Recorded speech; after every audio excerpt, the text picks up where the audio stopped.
In the depths of time before time, when the music of creation first rang through the void, there existed beings of such primordial power that their very essence was woven from the fundamental forces of existence itself.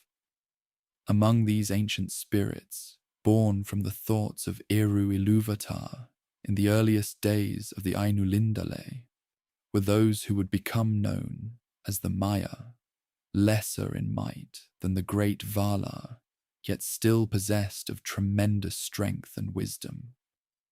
And from among these Maya, some would follow a path that led them into shadow and flame, becoming the creatures of terror and beauty that would be remembered throughout all the ages of Middle-earth as the Balrogs.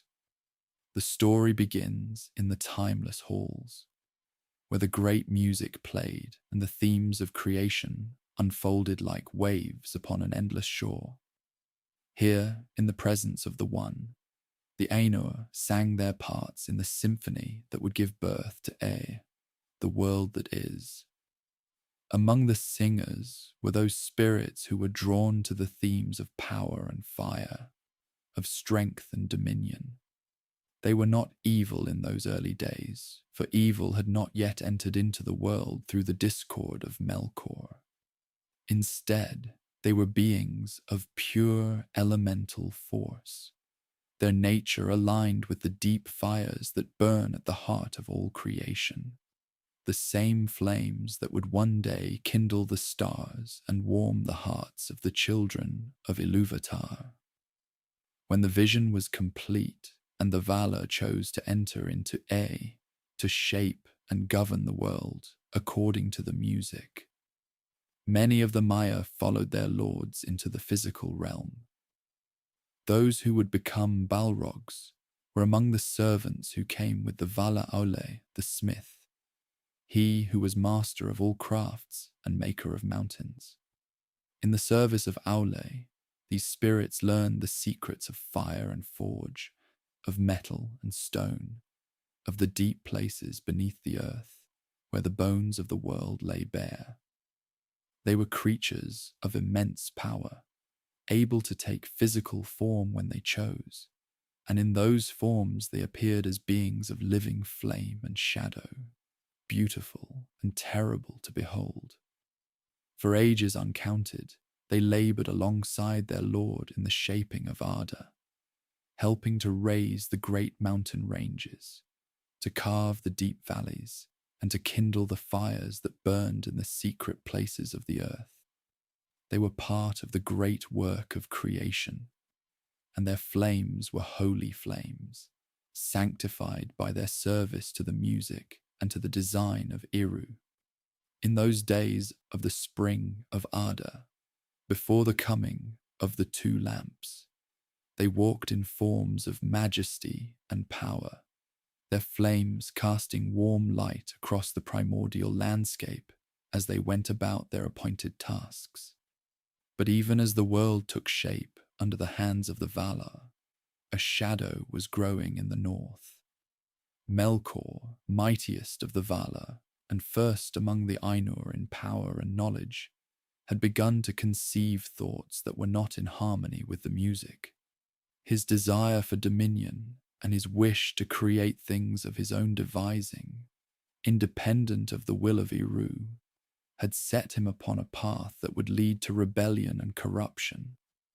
And as his thoughts turned toward darkness, he began to look with covetous eyes upon the servants of his brother Valor, seeking to turn them to his own purposes. The corruption of the Maiar, who would become Balrogs, did not happen in a single moment, but rather unfolded slowly across the vast spans of time that marked the early ages of the world. Melkor was subtle in his approach, for he knew that beings of such power and nobility could not be turned through force alone. Instead, he whispered to them of greater purposes, of works that could be accomplished if only they were free from the constraints of their current service. He spoke of the beauty of flame unbound, of fire that could burn according to its own will, rather than being forever channeled into the service of others. Gradually, some among the fire spirits began to listen to these whispers. They began to question why their flames should always be directed toward the building and shaping that Ole commanded, when they could burn with such magnificence on their own. The seed of pride took root in their hearts, and with pride came the desire for independence, for recognition, for the right to exercise their power as they saw fit. They began to see their service not as a noble calling, but as a form of bondage, a limitation placed upon their true nature. When Melkor finally revealed his rebellion openly and made war upon the other Valar, these corrupted Maya were ready to follow him. They abandoned their service to Aule and joined themselves to the Dark Lord, becoming his most terrible servants. In accepting Melkor as their master, they underwent a transformation that changed them fundamentally. Their holy flames became corrupted, burning now with a light that gave no warmth, only terror. Their forms, once beautiful in their power, became twisted and dreadful. They became creatures of shadow as much as fire, for shadow follows always in the wake of corrupted light.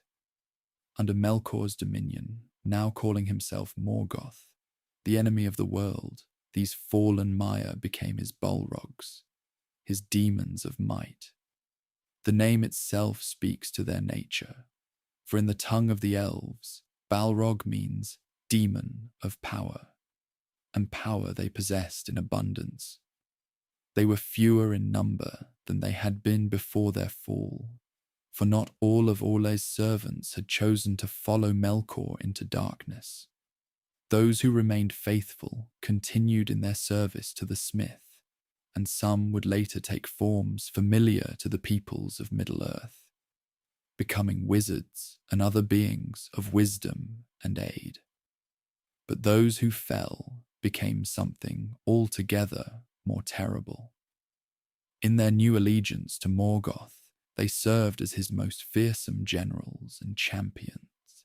They were beings of fire and shadow, wreathed in flame and darkness, wielding whips of fire and weapons forged in the furnaces of Angband, Morgoth's great fortress in the north.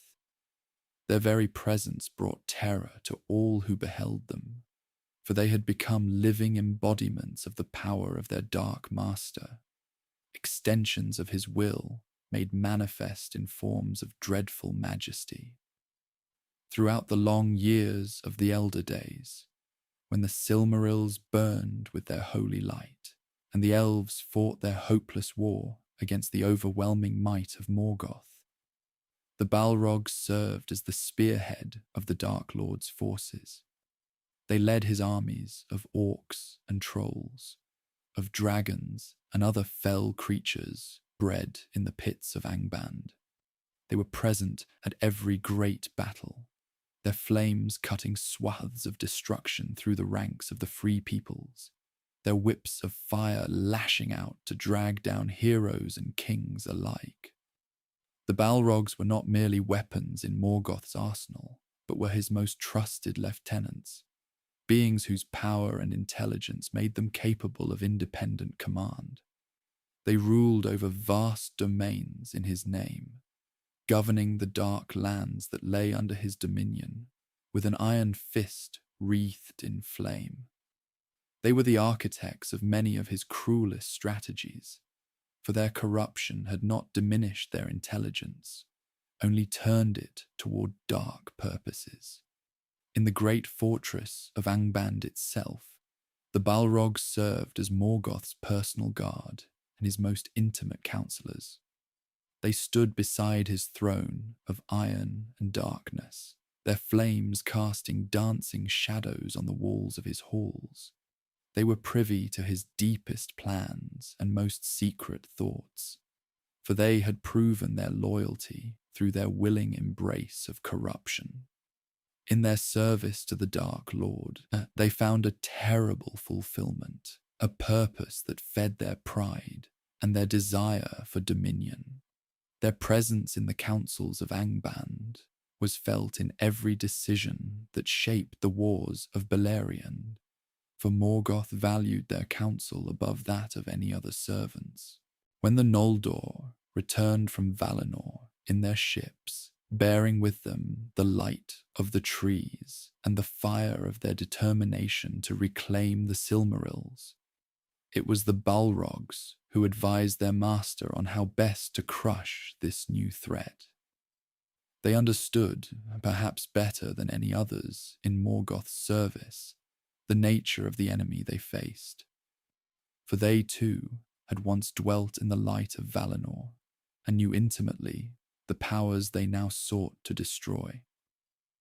The Balrogs were present at Dagor Nuin Gileath, the battle under stars, where Feanor himself, mightiest of the Noldor and creator of the Silmarils, met his doom. In that terrible conflict, as the starlight gleamed cold upon the weapons of elves, and the fires of Angband burned red in the darkness, the Balrogs surrounded the elven lord in his moment of greatest peril. Though Feanor fought with a fury that matched their own flames, his mortal form could not withstand the assault of so many beings of such terrible power. They struck him down far from his people, and though he was borne away before death could fully claim him, the wounds they dealt ensured that the greatest of the Eldar would pass from the world, taking with him secrets of craft and lore that would never again be recovered. In the years that followed, as the Noldor established their realms in Beleriand and built their great fortresses to hold back the tide of darkness, the Balrogs served as the primary instruments of Morgoth's wrath. They led the hosts that poured forth from Angband in wave after wave, testing the defences of Gondolin and Nargothrond, probing for weaknesses in the great siege that the elves maintained around their enemy's stronghold. Their intelligence and tactical acumen made them far more dangerous than mere beasts of destruction, for they could adapt their strategies to counter the defences arrayed against them. The hidden city of Gondolin, greatest of all the elven realms in Middle-earth, had long remained concealed from Morgoth's sight through the power of its king, Turgon, and the blessing of Ulmo, Lord of Waters. But when treachery at last revealed its location, it was the Balrogs who led the assault that brought about its destruction. They came in the darkness before dawn, their flames reflecting off the white walls and crystal towers of the hidden city, turning its beauty into a scene from the depths of nightmare. The Balrogs fought through the streets of Gondolin with methodical precision, their whips of flame wrapping around the great towers to bring them crashing down in ruin. It was in the fall of Gondolin that the most famous single combat between elf and Balrog took place, though it would not be the last such encounter to echo through the ages. Ecthelion of the Fountain, one of Turgon's mightiest captains, faced a great Balrog lord in battle beside the king's fountain in the city's heart. The combat was fierce beyond imagining, water and fire meeting in clouds of scalding steam, as the elf lord's fountain played against the demon's flames. In the end, both warriors fell, Ecthelion driving his spike deep into his enemy's breast. Even as the Balrog's fire consumed his own life, the fountain ran red with their mingled blood, and the steam of their final struggle rose like incense toward the darkening sky. But perhaps the most renowned of all the Balrog lords was he who would later be known as Durin's Bane, though in the elder days he bore another name, now lost to memory and time. This particular servant of Morgoth was counted among the mightiest of his kind, a being whose power rivaled that of the greatest captains of Angband. He stood at Morgoth's right hand in many of the most crucial moments of the war, his counsel shaping strategies that would bring ruin to kingdoms and sorrow to entire peoples. His flames burned with a deeper red than those of his fellows, and his shadow seemed to stretch further into the hearts of those who beheld him. When the great alliance of elves and men was formed in the later years of the Elder Days, when Gil-galad and Elendil led their hosts against the gates of Angband itself, the Balrogs stood as the final guardians of their master's throne. They fought with desperate fury, knowing that their own fate was bound to that of the Dark Lord they served. The battle raged through the halls of Angband for days without ceasing, the clash of weapons and the roar of flames echoing through passages carved from the living rock of Thangorodrim. Yet even the might of the Balrogs could not preserve Morgoth from his ultimate defeat. When the Valar themselves at last intervened, sending forth the host of Valinor to end the long torment of Middle-earth, the power of the Balrogs was revealed to be finite after all. Most were destroyed in the final battle, their flames extinguished forever, their forms broken and cast into the void along with their master. The few who survived that terrible reckoning fled deep into the roots of the mountains, seeking dark places where they might hide, until the memory of their deeds had faded from the world above. The greatest of these survivors was he who would later awaken beneath the Misty Mountains, in the deep places that the dwarves had delved in their endless quest for mithril and other precious things. For long ages he slumbered in the darkness, his fires banked but not extinguished, his hatred cooling into something harder and more patient than the burning rage that had once consumed him. In the depths beneath Khazad-dûm, he waited, dreaming perhaps of the glory he had once known in the service of Morgoth, remembering the days when his kind had stood as princes among the hosts of darkness. The dwarves of Durin's folk had built their greatest kingdom in ignorance of what lay sleeping in the deepest foundations of their mountain home. For over 1,000 years of the Third Age, they delved and built, their hammers ringing in halls of stone, their forges burning bright with the craft that had been their gift since the days of their making. They grew mighty and prosperous, their works rivaling even those of the Elder Days, their mithril mail becoming the wonder of the world. But in their pride and their endless hunger for the treasures hidden in the earth, they delved too greedily and too deep until at last their picks struck through into chambers that had been sealed since the world was young. The awakening came not with thunder or earthquake, but with a stirring in the darkness that had remained undisturbed for millennia.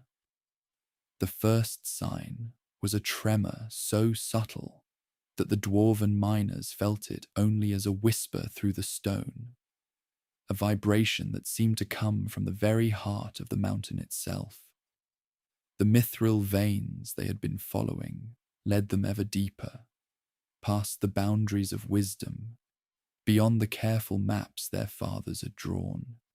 In their eagerness, they broke through ancient barriers, walls of stone that had been placed there not by nature, but by design, seals that had held fast through all the ages of the world since Morgoth's fall.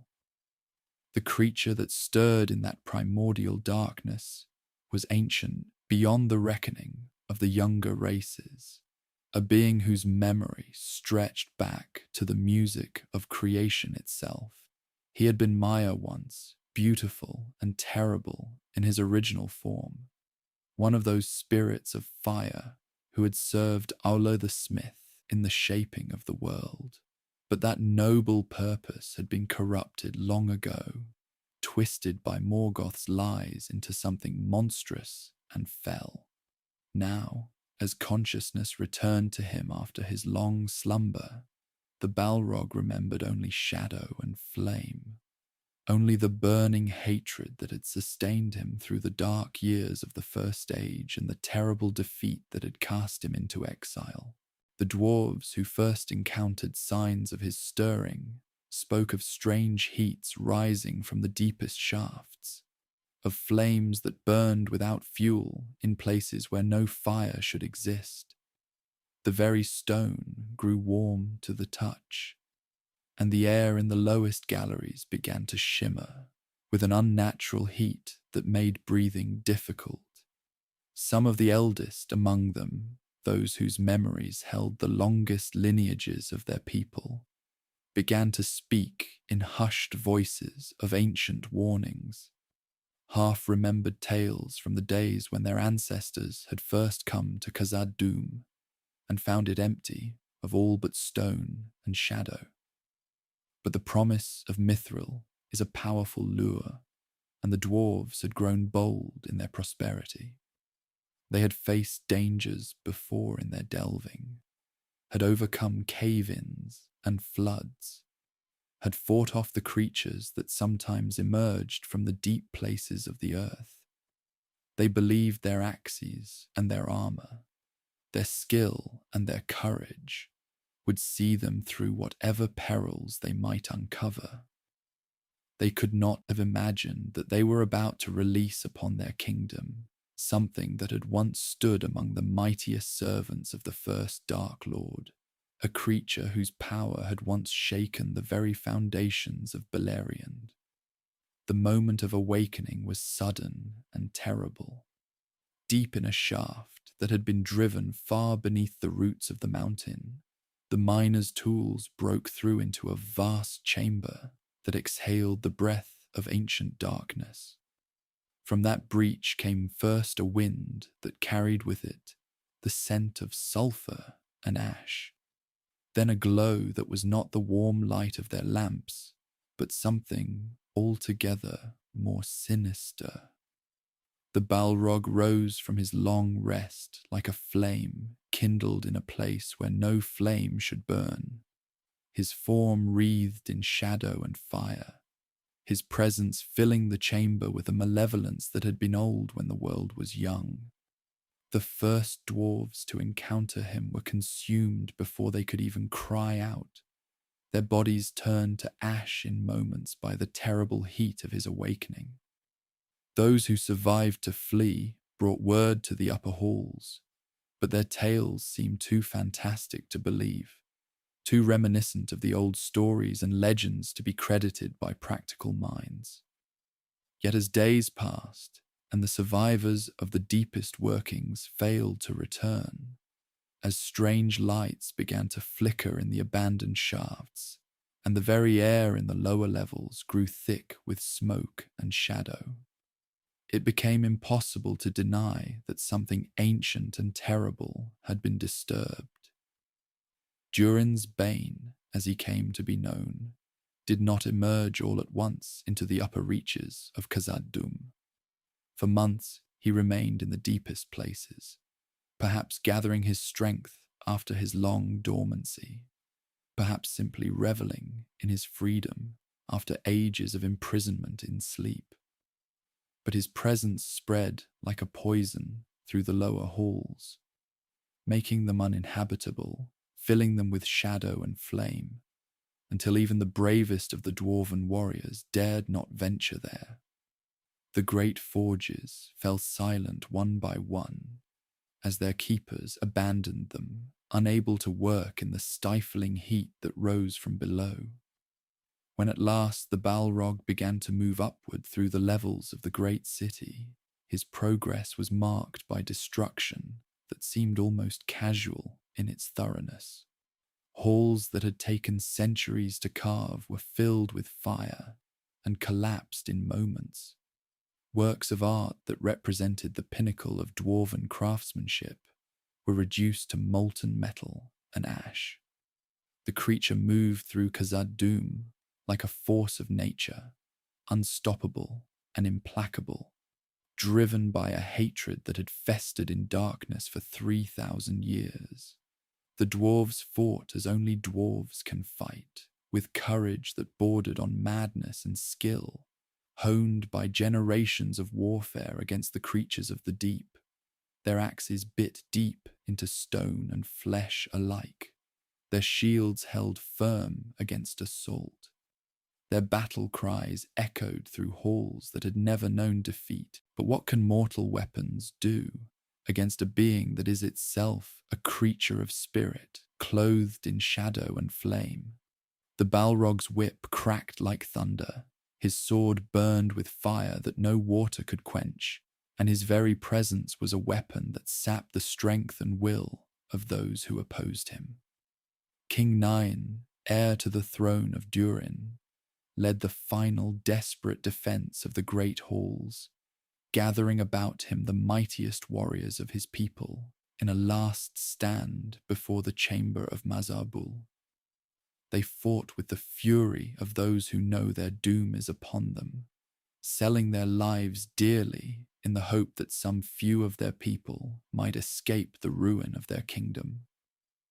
The battle raged for hours, the clash of weapons and the roar of flames creating a din that shook the very mountains.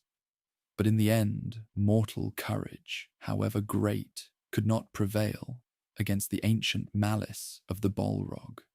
Nine fell beneath the creature's sword, and with his death, the last organized resistance in Khazad-dûm crumbled. The exodus that followed was a thing of sorrow beyond measure, a people driven from the halls their ancestors had built, forced to abandon the treasures and memories of 1,000 years.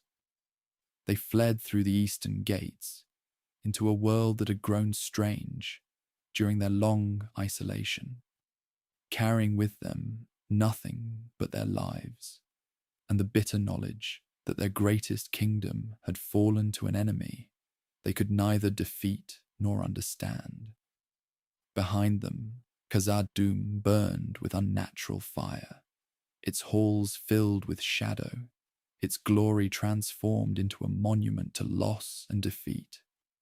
Thus did the Balrog claim his new domain, making of the greatest dwarven city a fortress of darkness, where he could brood upon his ancient grievances and nurse his hatred of the light. For 500 years he dwelt there in solitude, master of empty halls and silent chambers, lord of a kingdom of shadows, where no voice spoke save the echo of his own footsteps on the stone. The centuries passed like whispers in the darkness, and still the Balrog remained in his chosen domain, a presence that transformed the very nature of Khazad-dûm itself. The halls that had once rung with the laughter of dwarven children and the songs of craftsmen at their work now knew only silence broken by the distant rumble of his movements through the depths. The great forges that had shaped Mithril into works of wonder grew cold, their fires extinguished not by time, but by the shadow that had fallen over all things bright and fair within those walls. Yet even in his solitude, the Balrog was not entirely alone, for darkness calls to darkness, and where such ancient evil dwells, lesser creatures of malice are drawn like moths to a flame that burns with cold light.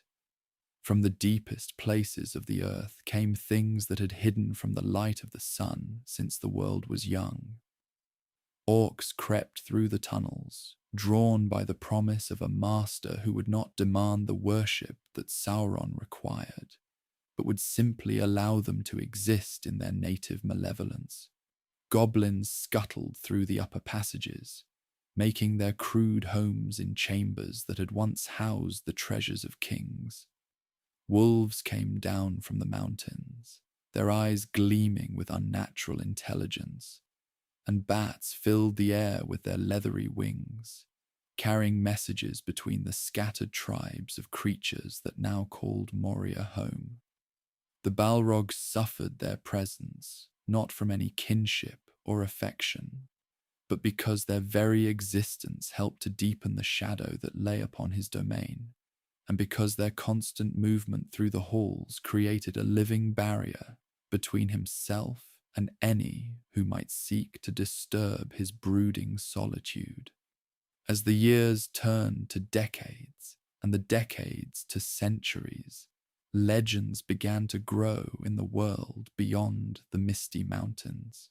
Merchants who had once travelled the great road through Khazad-dûm spoke in hushed tones of the darkness that had fallen there. And gradually, even the bravest began to seek other paths through the mountains. The elves of Lothlorien, dwelling in their golden wood across the Celebrant, felt the shadow that had taken root so near to their borders, and Galadriel herself, wisest of all who remained in Middle-earth, perceived something of the true nature of what dwelt beneath the mountains. Yet even she, with all her power and wisdom, knew that some evils are best left undisturbed, that to challenge such a creature without the greatest need would be to risk not just her own destruction, but the safety of all whom she protected. The men of Rohan, when their people finally came to dwell in the grasslands south of the mountains, learned quickly to avoid the region they called the Dimril Dale, sensing even at a distance the malice that brooded there. Their horses would not approach the valley willingly, shying away with rolling eyes and flattened ears when their riders attempted to guide them toward those forbidding peaks. The very air seemed to carry whispers of ancient dread, and wise men among the Rohirrim counselled that whatever dwelt in that place was best left to its solitude, for some shadows are too deep for mortal light to pierce. Time moved differently in the depths of Moria, measured not by the turning of seasons or the passage of years, but by the slow rhythm of the Balrog's thoughts as he pondered the long defeat of his kind and the triumph of those he had been created to oppose. In his memories, the music of creation still played, but distorted now by ages of hatred into a discord that matched the fire that burned within his heart. He remembered the glory of Angband, the terror he had inspired in the hosts of Valinor, the satisfaction of watching cities burn and armies flee before his approach. These memories were both torment and comfort, reminders of power that had been and might yet be again. If the world should ever change in ways that would allow the ancient darkness to rise once more. Sometimes, in the deepest hours of his brooding, the Balrog would stir himself to movement, rising from whatever chamber had become his resting place to walk the halls of his domain. His footsteps would echo through passages that stretched for miles beneath the mountains, and the creatures that dwelt in the upper levels would cower in their holes, sensing the approach of their terrible master. The very stones seemed to remember the craftsmanship of their shaping, and perhaps they wept, if stone can weep, to feel the tread of one who represented the antithesis of all creative beauty. The mithril veins that still ran through the deepest passages would dim at his approach, their natural light seeming to withdraw into itself, rather than illuminate the form of one who had been made to be the enemy of all things fair. In these wanderings, the Balrog would sometimes discover chambers he had not visited for decades, rooms where the dwarves had stored their greatest treasures or conducted their most sacred ceremonies. Here might be found golden cups that had held the wine of celebration, now tarnished black by the mere presence of shadow. There might be scrolls recording the genealogies of kings their parchment crumbling at a touch, their words fading as if the very letters fled from the darkness that had overtaken their meaning. Most poignant of all were the toys left behind by dwarven children in their flight. Small axes carved from wood, dolls dressed in miniature mail, games half finished on tables where families had gathered, for what they did not know would be their last evening in the halls of their fathers. The Balrog felt no pity for these reminders of the lives that had been displaced by his coming, for pity was not among the emotions that remained to him after so many ages of existence. Yet neither did he feel the satisfaction that might have been expected from one who had achieved so complete a victory. Instead, there was only the hollow echo of triumph without purpose, conquest without meaning, power exercised in a void where there were none left to witness or fear it. He had become the king of emptiness, the master of silence, ruling over a domain where his authority was absolute precisely because there was nothing left to rule. Yet the world above continued to turn, and the affairs of Middle-earth moved toward their appointed conclusions. The Third Age deepened, and new powers arose to challenge the growing shadow of Mordor. The wizard Gandalf walked the paths of the world, seeking always to kindle hope where despair had taken root, to bring light to places where darkness had grown too comfortable. Somewhere in the back of the Balrog's ancient consciousness, stirring like a half-remembered dream, was the knowledge that such beings walked the earth once more, that the Astari had come from across the sea to take up again the eternal struggle between the light and the dark. But this knowledge brought neither fear nor anticipation, only the dull recognition that the patterns of the world continued to unfold as they always had, with or without his participation. And so the Balrog waited, though he knew not what he waited for, dwelling in the heart of the mountains like a coal buried deep in ashes, still burning but giving no warmth, still glowing but shedding no light. Around him, the kingdom of the dwarves slowly crumbled, not from any action of his, but simply from the weight of time and the absence of those who had loved it enough to maintain its beauty. Dust gathered on surfaces that had once been polished to mirror brightness, and silence grew so complete that even the echo of his own movements seemed muffled and strange. The seasons turned above the mountains, spring following winter, following autumn, in the endless cycle that had governed Middle-earth since the music first gave shape to the world. Yet within the depths of Khazad-dûm, no trace of this rhythm penetrated.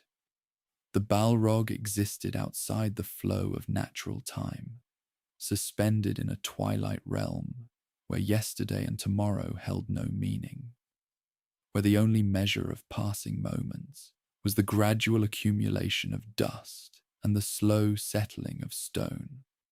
Occasionally, tremors would run through the mountain's bones, subtle shifts in the earth's foundation that spoke of movements far away, of armies marching and kingdoms rising and falling in the world beyond his reach. These vibrations carried no news that he could decipher, yet they served as reminders that existence continued beyond the boundaries of his self-imposed exile. In the deeper galleries where the dwarves had delved closest to the roots of the mountain, strange formations had begun to appear over the long years of abandonment. Crystals of unusual hue grew in clusters, where the Balrog's presence had altered the very nature of the stone, creating geometries that had never existed in the natural world. These growths pulsed with a faint inner light that seemed to echo the rhythm of his own fiery essence. as if the mountain itself had begun to dream his dreams and manifest them in mineral form. The sight of these alien beauties might have troubled him once, in ages past when he had possessed a clearer sense of what belonged and what did not. But now they seemed merely another aspect of the strange peace that had settled over his domain. Water still flowed in some of the lower passages, following channels that the dwarves had carved to bring the mountain springs to their workshops and living quarters. These streams ran black now in the darkness, reflecting nothing, carrying away the accumulated sediment of centuries while adding their soft murmur to the symphony of small sounds that filled the empty halls. Sometimes the Balrog would follow these waterways in his wanderings, drawn by their purposeful movement through the stillness, their quiet insistence that motion and change were still possible, even in this place where time seemed to have forgotten how to pass. The water knew nothing of his presence as it flowed past him, concerned only with its ancient duty to seek the lowest places and eventually find its way to the sea. Far above, in the high peaks where snow lay eternal and the wind carved sculptures from ice and stone, other creatures had begun to reclaim territories that had once known the frequent passage of dwarven scouts and traders. Mountain eagles built their eyries in places where watchtowers had once stood, their keen eyes scanning valleys that had grown wild with the passage of years. Wolves denned in caves that had served as supply caches, and bears wandered paths that had once been highways of commerce and communication. Nature, patient and persistent, had begun the slow work of healing the scars left by industry and habitation, though it would be many lifetimes of mortal creatures before the mountains fully forgot the shape that dwarven hands had given them. The Balrog sensed these changes in the way that deep things sense the movements of the surface world, through subtle alterations in air pressure and the quality of echoes, through the gradual shift in the mountain's acoustic properties, as passages filled with debris and chambers sealed themselves with the slow growth of stone. He had become so attuned to the mountain's moods and rhythms that he could feel the difference when a rockfall blocked a distant tunnel, or when the spring melt sent new torrents rushing through forgotten channels. This sensitivity had developed over the long years of his residence, a consequence of having nothing else to occupy his attention except the minute details of his immediate environment. In his wanderings through the vast network of halls and passages, he had discovered chambers that even the dwarves had never fully explored, natural caverns that predated their arrival by countless ages.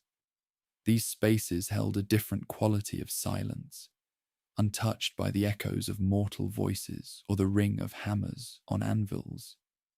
Here the mountain revealed its original nature, the slow patience of stone and the deep wisdom of geological time. Formations of extraordinary beauty adorned these hidden places, carved by water and time into shapes that seemed almost deliberate in their artistry, as if the earth itself possessed an aesthetic sense that expressed itself in the patient accumulation of mineral deposits and the gradual erosion of softer stone. The air in these primordial chambers carried scents that spoke of the world's youth, of times when the mountains were new and the valleys below were still taking shape under the hands of the Valar. Sometimes the Balrog would rest in these places, allowing his fiery essence to dim until he became little more than a warm shadow among the cool stone formations. In these moments of near dormancy, memories would surface unbidden from the depths of his consciousness, fragments of the time before time, when he had been something other than what he now was, when purpose and passion had driven him through the halls of creation with a clarity of intention that seemed impossible to recapture. These memories came like distant music heard across water, beautiful but indistinct, carrying emotional resonances that his current existence could not fully accommodate.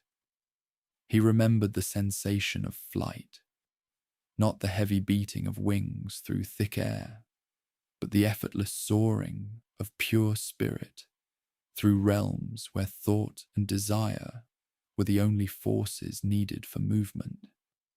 He remembered the company of others, like himself, beings of power and purpose united in service to something greater than any individual will.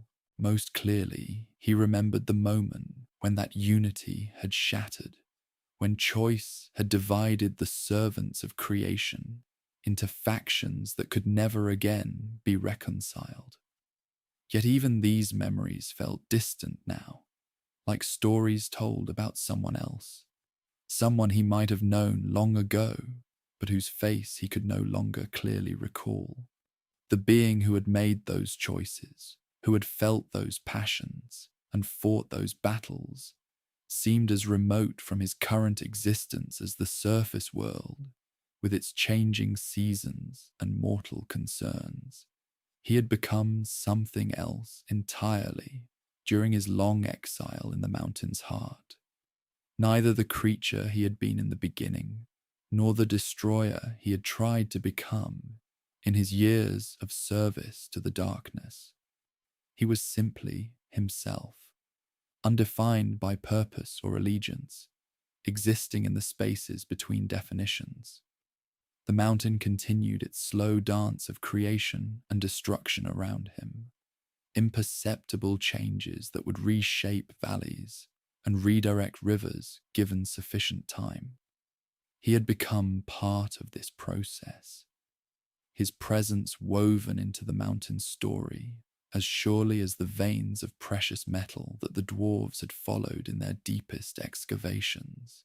When the mountain finally wore away to nothing, as all mountains eventually must, some trace of him would remain in the stones that tumbled into the valleys below, in the soil that would nurture forests yet unborn, in the very atoms that would be recycled through countless new forms of existence. This thought brought him neither comfort nor distress, but simply acceptance. The recognition that he had found his place in the vast machinery of creation, not as a force of conscious will, but as an element in processes too large and slow for individual intention to meaningfully influence.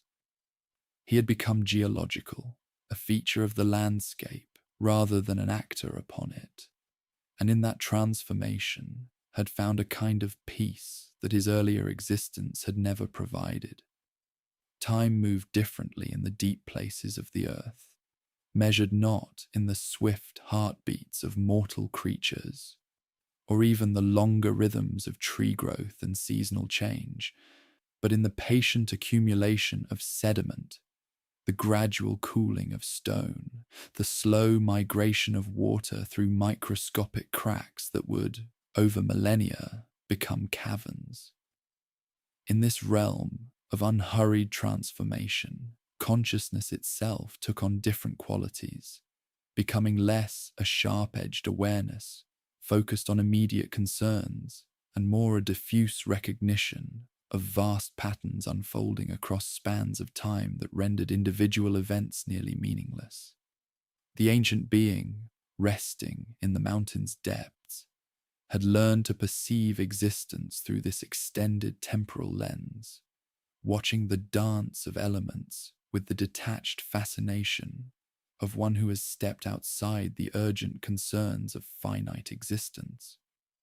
Sometimes, in the deepest cycles of his contemplation, memories would surface that seemed to belong to an entirely different order of being. He recalled standing in halls of impossible beauty, where light itself sang in harmonies that no earthly music could approximate. where the very architecture was composed of crystallized meaning, and every surface reflected not mere images, but the essential truth of whatever looked upon it. These were memories of the music, of the time before time, when all things existed in perfect potential, when every note sung by the great voices contained within it entire worlds waiting to be born. He remembered his own voice joining in that cosmic symphony, adding his thread to the vast tapestry of sound that would become the foundation of all creation. And the joy that had filled him then was like nothing he had experienced since. A pure delight in existence itself that required no object or purpose beyond the simple fact of being.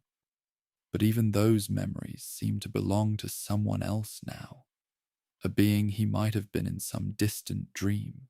The voice that had once contributed to the music of creation had long since fallen silent, not from any conscious decision to cease singing, but from a gradual recognition that his part in that great work had been completed, that the song had moved beyond the need for his particular contribution. This realization brought with it no sense of loss or abandonment, only the quiet satisfaction of work well done, and the peaceful transition into whatever came next in the endless cycle of existence. The mountain above him continued its slow conversation with wind and weather, each storm carving imperceptible changes in its surface, each season adding its own small modifications to the vast sculpture of stone and soil. He felt these changes as a constant, gentle pressure, the mountain settling more deeply into its foundations as countless years of erosion gradually reduced its mass. Sometimes he would become aware of water finding new paths through the stone, following fractures and weaknesses that had been developing for ages beyond counting. And he would sense in these tiny streams the patient work of transformation that would eventually reduce even the mightiest peaks to gentle hills covered in forests that had not yet begun to grow. In the deepest chambers of his rest, where the stone pressed closest around his diminished form, he had begun to merge with the mountain's own substance in ways that transcended the merely physical. His essence had seeped into the crystalline matrix of the rock itself, becoming part of the slow processes by which minerals formed and reformed over geological ages. When pressure and heat caused new veins of quartz to grow in the mountain's depths, something of his nature influenced their formation, creating patterns of impossible beauty that no mortal eye would ever see. When underground streams dissolved limestone and deposited it again in fantastic formations, his presence guided the flow in subtle ways that added harmonies to the cave system's acoustics, making them resonate with frequencies that spoke to the deepest levels of consciousness.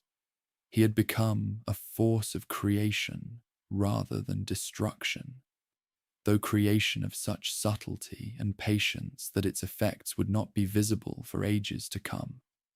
The mountain was becoming something more than mere stone under his influence, developing qualities that existed at the intersection of matter and spirit, physical reality and pure potential. Future generations of creatures who ventured into these depths would find themselves touched by inexplicable feelings of peace and wonder, sensing without understanding that they stood in a place where the boundaries between different orders of existence had grown thin. The distinction between sleeping and waking had long since ceased to have meaning for him.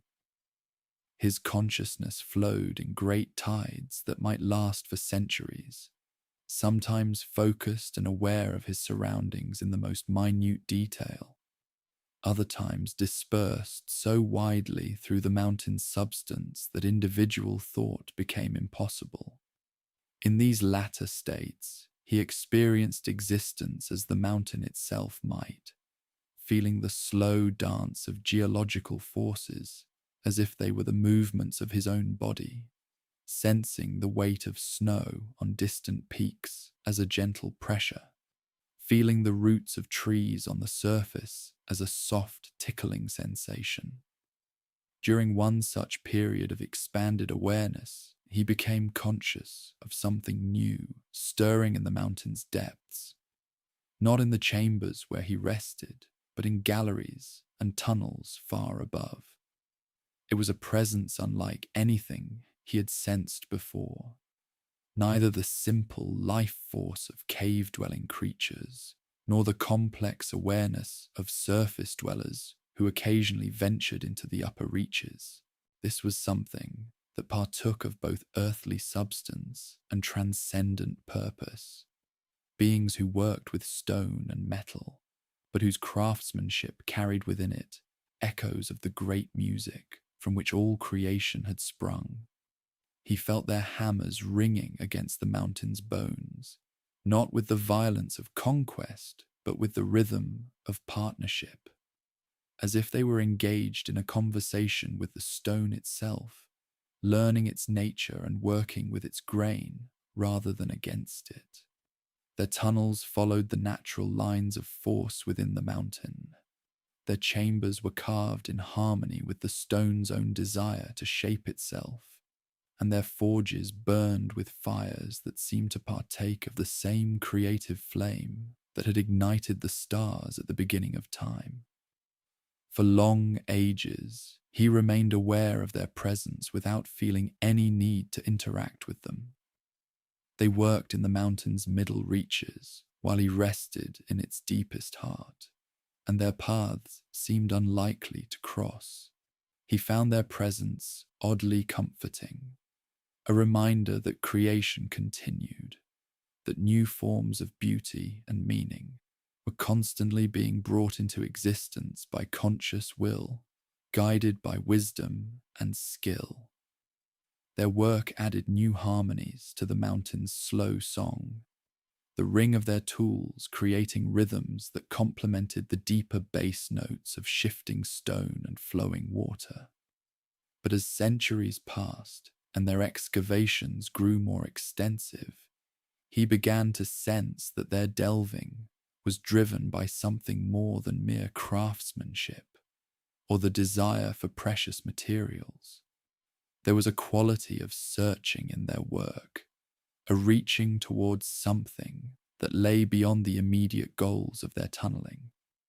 They were following veins of ore deeper than any practical need would require, pursuing paths through the stone that seemed guided more by intuition than by rational planning, as if they were being drawn towards something whose nature they themselves did not fully understand.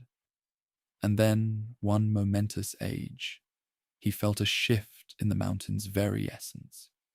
The gentle, rhythmic thrum of their hammers, once a comforting counterpoint to the mountain's own deep song, began to change.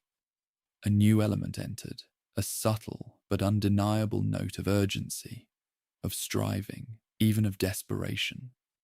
Their delves, once harmonious with the stone, now seemed to push against it, to violate its natural inclinations. The fires in their forges, once a creative flame, began to burn with an intensity that suggested a different kind of hunger. He sensed a growing restlessness in their collective consciousness, a yearning for something unseen, something deeply buried. They were, he realized, searching for mithril, the gleaming, ethereal metal born of starlight and earthfire, lay hidden in the deepest veins of the Misty Mountains, a treasure beyond compare. He had known of its presence for eons, a faint, cold shimmer deep within the mountain's core, but had paid it little mind. It was simply a part of the mountain's vast, unyielding being, beautiful in its stillness, but distant from his own conscious awareness. Yet the delving of these beings, these Khazad, as he would later come to know them, was now reaching closer to the very heart of that stillness. Their tools scraped against the primordial rock, their voices echoed through newly opened chasms, and their desire for the gleaming metal became a palpable force, vibrating through the stone itself. He felt the mountain groan beneath their relentless pursuit, not in pain, but in a slow, deep exhalation, as if it were reluctantly yielding its ancient secrets. The Khazad were powerful, their wills unbending, their craft unparalleled. They built mighty halls, carved vast cities within the living rock, and their delving continued, century after century, deeper and deeper, always chasing the elusive shimmer of mithril. Their presence, once a distant, comforting hum, now became a constant, insistent pressure, an almost physical sensation of their ceaseless industry. He could feel the tremor of their picks, the distant clang of their anvils, the warm, rich scent of their forges mingling with the cold, clean breath of the deep earth. And then, one fateful age, their relentless pursuit led them to an abyssal chasm, a place where the mountain's heart had long held a different secret. It was a place where the very fabric of the earth grew thin, where ancient forces stirred, where a darkness had lain dormant since the shaping of the world. He felt their awe, their triumph, their greed, as they discovered vast veins of mithril, gleaming like captured starlight in the deepest gloom.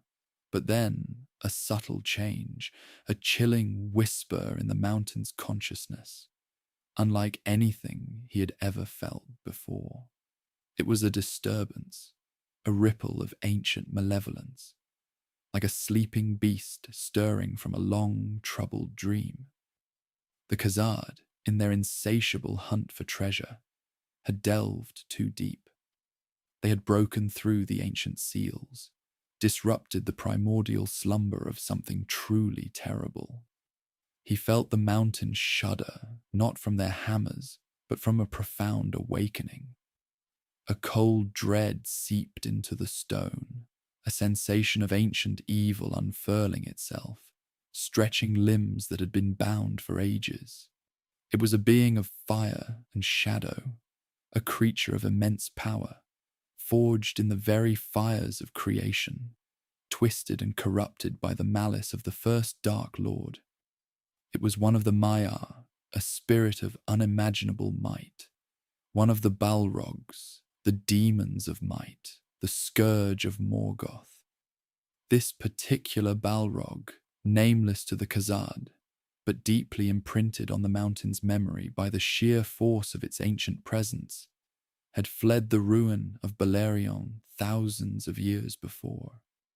It had burrowed deep into the earth, seeking refuge from the wrath of the Valar, and had found a place of profound darkness and heat within the very roots of the Misty Mountains.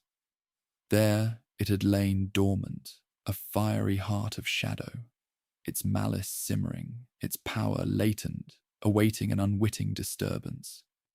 And now the Khazad, in their pursuit of worldly riches, had provided that disturbance. He felt the earth itself recoil from its awakening. The air grew heavy, thick with oppressive heat and a scent of brimstone and burnt metal. The tremors intensified, no longer the rhythmic thrum of hammers, but the grinding, tearing agony of stone being rent asunder by unimaginable force. The joyful shouts of the Khazad turned to cries of terror, then to silence. A wave of fear, cold and absolute, swept through the mountain's deep places, chilling even his ancient, detached awareness. The Balrog, now fully awake, was a manifestation of raw, devastating power. Its form was like a great shadow, winged and terrible, wreathed in flame. Its eyes burned with an ancient, malevolent intelligence, reflecting the infernal fires of Angband. It wielded a whip of fire, its crack echoing through the mountain's vast caverns like thunder, and a sword of flame, its heat searing the very bedrock. The Khazad, though valiant and strong, were no match for such a foe. Their axes, though sharp, found little purchase against its fiery hide. Their courage, though immense, was overwhelmed by the sheer terror it inspired. He felt their desperation, their valiant but futile resistance. He felt the warmth of their life forces extinguished, one by one, like candles snuffed out in a terrible wind. The mountain became a tomb, its once harmonious echoes replaced by the screams of the dying and the triumphant roar of the awakened demon. Durin, the king of the Khazad, a mighty and wise dwarf, was among the first and greatest to fall. His defiance, his courage, his despair, all of it resonated through the mountain, a tragic symphony of loss. The Khazad were driven from their magnificent halls, their city of Khazad-dûm, the Dwarodelf, now a place of shadow and fear. The Mithril, once their greatest prize, became the price of their doom. The mountain, once their home, became their enemy, harboring an unspeakable terror in its deepest chambers. For ages, the Balrog reigned supreme in the depths of the Misty Mountains. It was a constant, oppressive presence, a searing heat, a palpable malevolence that permeated the very stone. He felt its slow, deliberate movements, its brooding silence, its occasional bursts of destructive rage that further reshaped the mountain's internal landscape. The tunnels of the Khazad became its hunting grounds, their abandoned halls its domain. The fires of its being warmed the deepest parts of the mountain, but it was a cold, alien warmth, devoid of life or comfort. He sensed its isolation too, for even a creature of such immense power, when severed from its master and its brethren, felt a kind of desolate loneliness. But this was not a loneliness that fostered introspection or regret. It was a loneliness that intensified its malice, that fed its simmering rage. It was a forgotten relic of a bygone age, a living nightmare trapped within the earth, waiting for an opportunity to unleash its destructive fury upon the wider world. The mountain continued its slow geological processes, its rivers flowing, its ice melting, its rocks shifting, but overlaid upon these natural rhythms was the unnatural pulse of the Balrog's presence. It was a discordant note in the mountain's ancient song, a harsh, grating sound that never truly faded. The years turned into centuries, and the memory of the Khazad's golden age in the mountains became a mournful whisper carried on the wind that swept through the empty halls. Tales of the nameless terror, the Durin's bane, spread through Middle-earth, a chilling warning to all who dared to delve too deep or stray too far into the shadowed places of the world. He remained a silent, ancient witness, feeling the passage of time through the steady erosion of stone and the slow creep of ice. He felt the distant echoes of wars and kingdoms rising and falling on the surface world, but his immediate awareness was dominated by the brooding presence in his core. The Balrog remained, a fiery anchor of malevolence, a constant reminder of the destructive power that could be unleashed when ancient evil was stirred from its slumber. Its presence was a deep, underlying hum of potential destruction, a latent, simmering chaos that stained the very essence of the mountain. And he, the mountain itself, bore its heavy burden, waiting as all ancient things wait, for the turning of the ages, for the inevitable confrontation, for the moment when the long-dormant evil would once again rise to challenge the forces of light. The Balrog was a scar on his very being, a wound that festered, a source of constant low-level discomfort, a whisper of dread in his otherwise serene, timeless consciousness. And so, the mountain slept and the Balrog slept, but neither truly rested, for the weight of history and the promise of future conflict lay heavy upon them both. His awareness, once wide and encompassing, had slowly, almost imperceptibly, narrowed, drawn by the profound concentration of power and malice in his deepest heart. He was no longer merely a mountain, but a guardian, an unwitting jailer of an ancient terror. And the world above, in its ignorance, continued to spin, unaware of the sleeping flame that lay beneath its very foundations, a fire that would one day erupt with devastating consequences. The slow, deep breathing of the earth continued, but interspersed with it was the faint, almost imperceptible hiss of ancient fire, a sound heard only by the oldest and most aware parts of the world.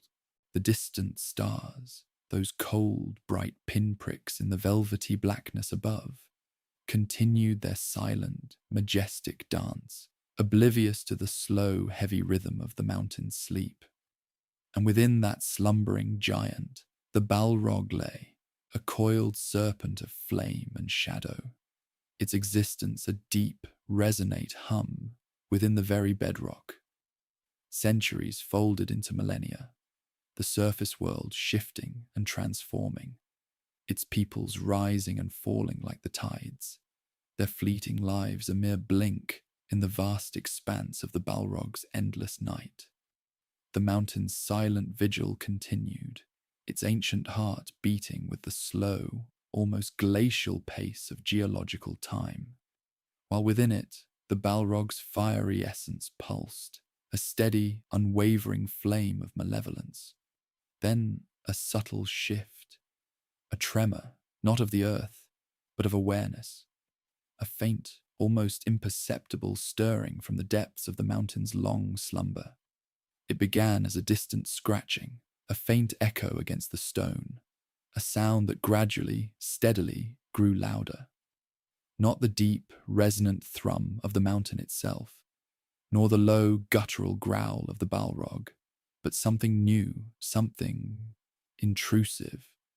It was the sound of picks upon stone, the rhythmic clanging of hammers, the excited, hushed voices of those who sought to pierce the mountain's ancient skin once more. The mountain, in its vast, slow awareness, noted this intrusion with a kind of detached curiosity. It had felt such stirrings before, countless ages ago, when the dwarves had first delved into its heart, seeking its treasures. But this felt different. There was a desperation in these new sounds, a hurriedness that spoke of purpose, of flight, of a great need. The Balrog, too, felt the subtle vibrations, the distant echoes of activity. Its slumber, though deep, was not absolute. It was a slumber of waiting, of replenishment, a gathering of its ancient strength. And these new sounds, though faint, were an irritant, a disturbance in its profound, malevolent peace. The mountain felt the slow, steady advance of these new delvers. They were not the same dwarves as before, though they bore a familiar tenacity. These were a people burdened by sorrow, seeking refuge, a place to call their own, a new home in the ancient halls abandoned long ago. Their voices, though hushed, carried a certain hope, a fragile optimism that resonated through the cold stone. They carried with them the echoes of their own history, of their own losses, a migration born of necessity, driven by the winds of war and displacement. They sought the forgotten glory of their ancestors, the lost kingdoms, the promise of mithril, that precious, shimmering metal that lay deep within the mountain's heart. As they delved deeper, their sounds grew louder, their presence more pronounced. The mountain felt their hands upon its skin, their tools biting into its flesh, seeking the veins of ore, the hidden chambers. And with each blow, with each chip of stone, the faint, almost imperceptible tremor within the Balrog grew. It was not yet awake, not truly, but its ancient instincts, its inherent malice, stirred within its fiery core. It was like a dream, a half-remembered echo of ancient conflict, of the hammering of weapons, the clash of steel, the roar of battle. The delvers, in their ignorance and their burgeoning hope, pressed on. They rediscovered ancient halls, some long silent, others bearing the faint, chilling marks of the former inhabitants' hasty departure. They found the mithril gleaming like starlight in the deep darkness, and their spirits soared. They began to rebuild, to re-establish, to bring light and sound back to the long silent chambers. The mountain felt the warmth of their fires, the distant echo of their songs, the slow rhythmic beat of their new lives. And for a time, a fragile peace settled upon the deeper realms, a delicate balance between the renewed life of the dwarves and the simmering, dormant malice of the Balrog. But the lure of mithril was strong, and the veins ran deep, deeper than any had ever dared to delve before, even in the mountain's golden age. The dwarves, with their unyielding determination and their insatiable desire for the shining ore, pushed further, beyond the known paths, beyond the ancient maps, into the untouched, pristine darkness where the mountain's deepest secrets lay hidden. And as they delved, their tools struck not merely stone, but ancient rock, rock that had for uncounted ages been undisturbed, rock that had for millennia held the Balrog in its profound, unbreakable slumber.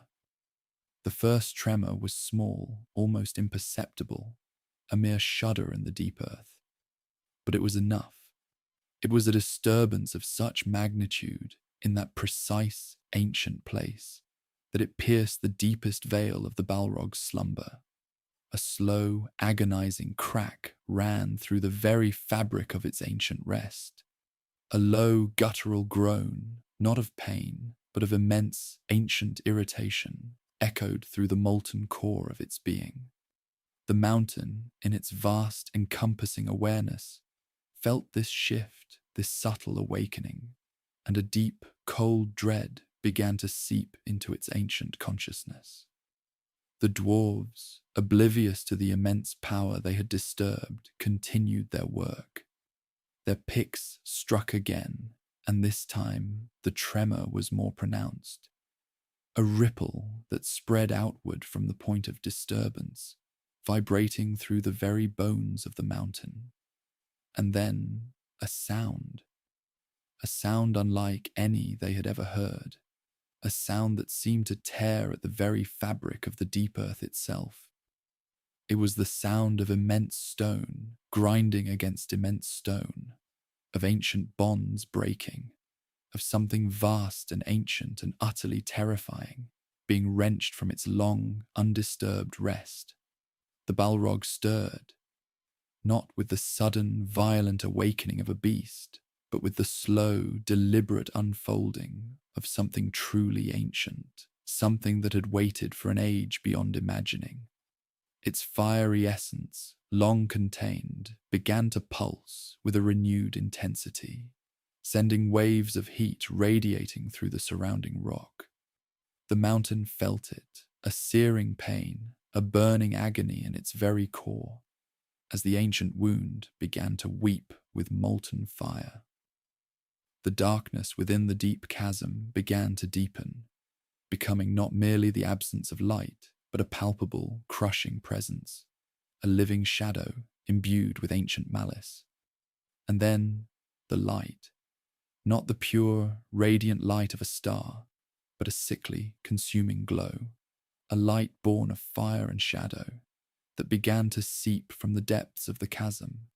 The dwarves, who had initially been filled with the joyous hope of discovery, now felt a cold, paralyzing terror grip their hearts.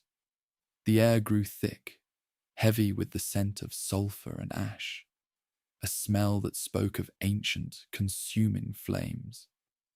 The very stone around them began to radiate an unnatural heat, a heat that seared their skin and dried their throats. The Balrog emerged, not with a sudden, dramatic appearance, but with a slow, terrifying unfolding. First, the shadow, a vast, shapeless mass that seemed to drink the light, making the deep darkness even deeper. Then, within the shadow, the faint, flickering outlines of flame, like embers stirring in a dying fire, but growing, expanding, consuming all around it. And finally, the form itself, a towering, monstrous shape, wreathed in living shadow, its limbs like gnarled branches of ancient oak, its eyes like burning coals, its very presence a crushing weight that seemed to suck the air from the lungs. The mountain, in its ancient wisdom, recognized the terror that had been unleashed. It was the same terror that had driven the first dwarves from its halls, the same burning malevolence that had poisoned its deep heart. And now, it was awake, fully and terribly awake, its long slumber broken by the relentless delving of those who sought its treasures. The scream that erupted from the Balrog was not a sound, but a wave of pure, unadulterated fear, a resonant shriek that vibrated through the very bones of the earth, shaking the foundations of the mountain, cracking the ancient stone. It was the sound of ancient evil, unbound and unleashed. The dwarves, those brave, resilient people who had weathered so many storms and endured so many hardships, were struck by a terror unlike any they had ever known. Their hope, so recently rekindled, was instantly extinguished, replaced by a primal, desperate fear. They fled, their tools clattering to the ground, their voices choked with terror, their hearts pounding in their chests. They fled from the consuming shadow, from the burning eyes, from the whip of fire that lashed out in the darkness. And so, the Balrog, Durin's bane, once again claimed its ancient dominion. The halls that had briefly tasted the warmth of life and the echo of song were once more plunged into a deeper, more profound darkness, a darkness imbued with the palpable presence of ancient evil. The mountain, in its vast, slow awareness, felt the tremors of battle, the desperate cries of the fleeing dwarves, the consuming roar of the Balrog. It felt the searing heat, the crushing weight of shadow, the relentless, destructive power of the creature it had unknowingly harbored for so long. The long, slow vigil of the mountain had ended. The slumbering evil had been awoken, and the consequences would ripple outward across the face of Middle-earth, touching lives and shaping destinies in ways that none could yet foresee. The balance had been irrevocably shifted.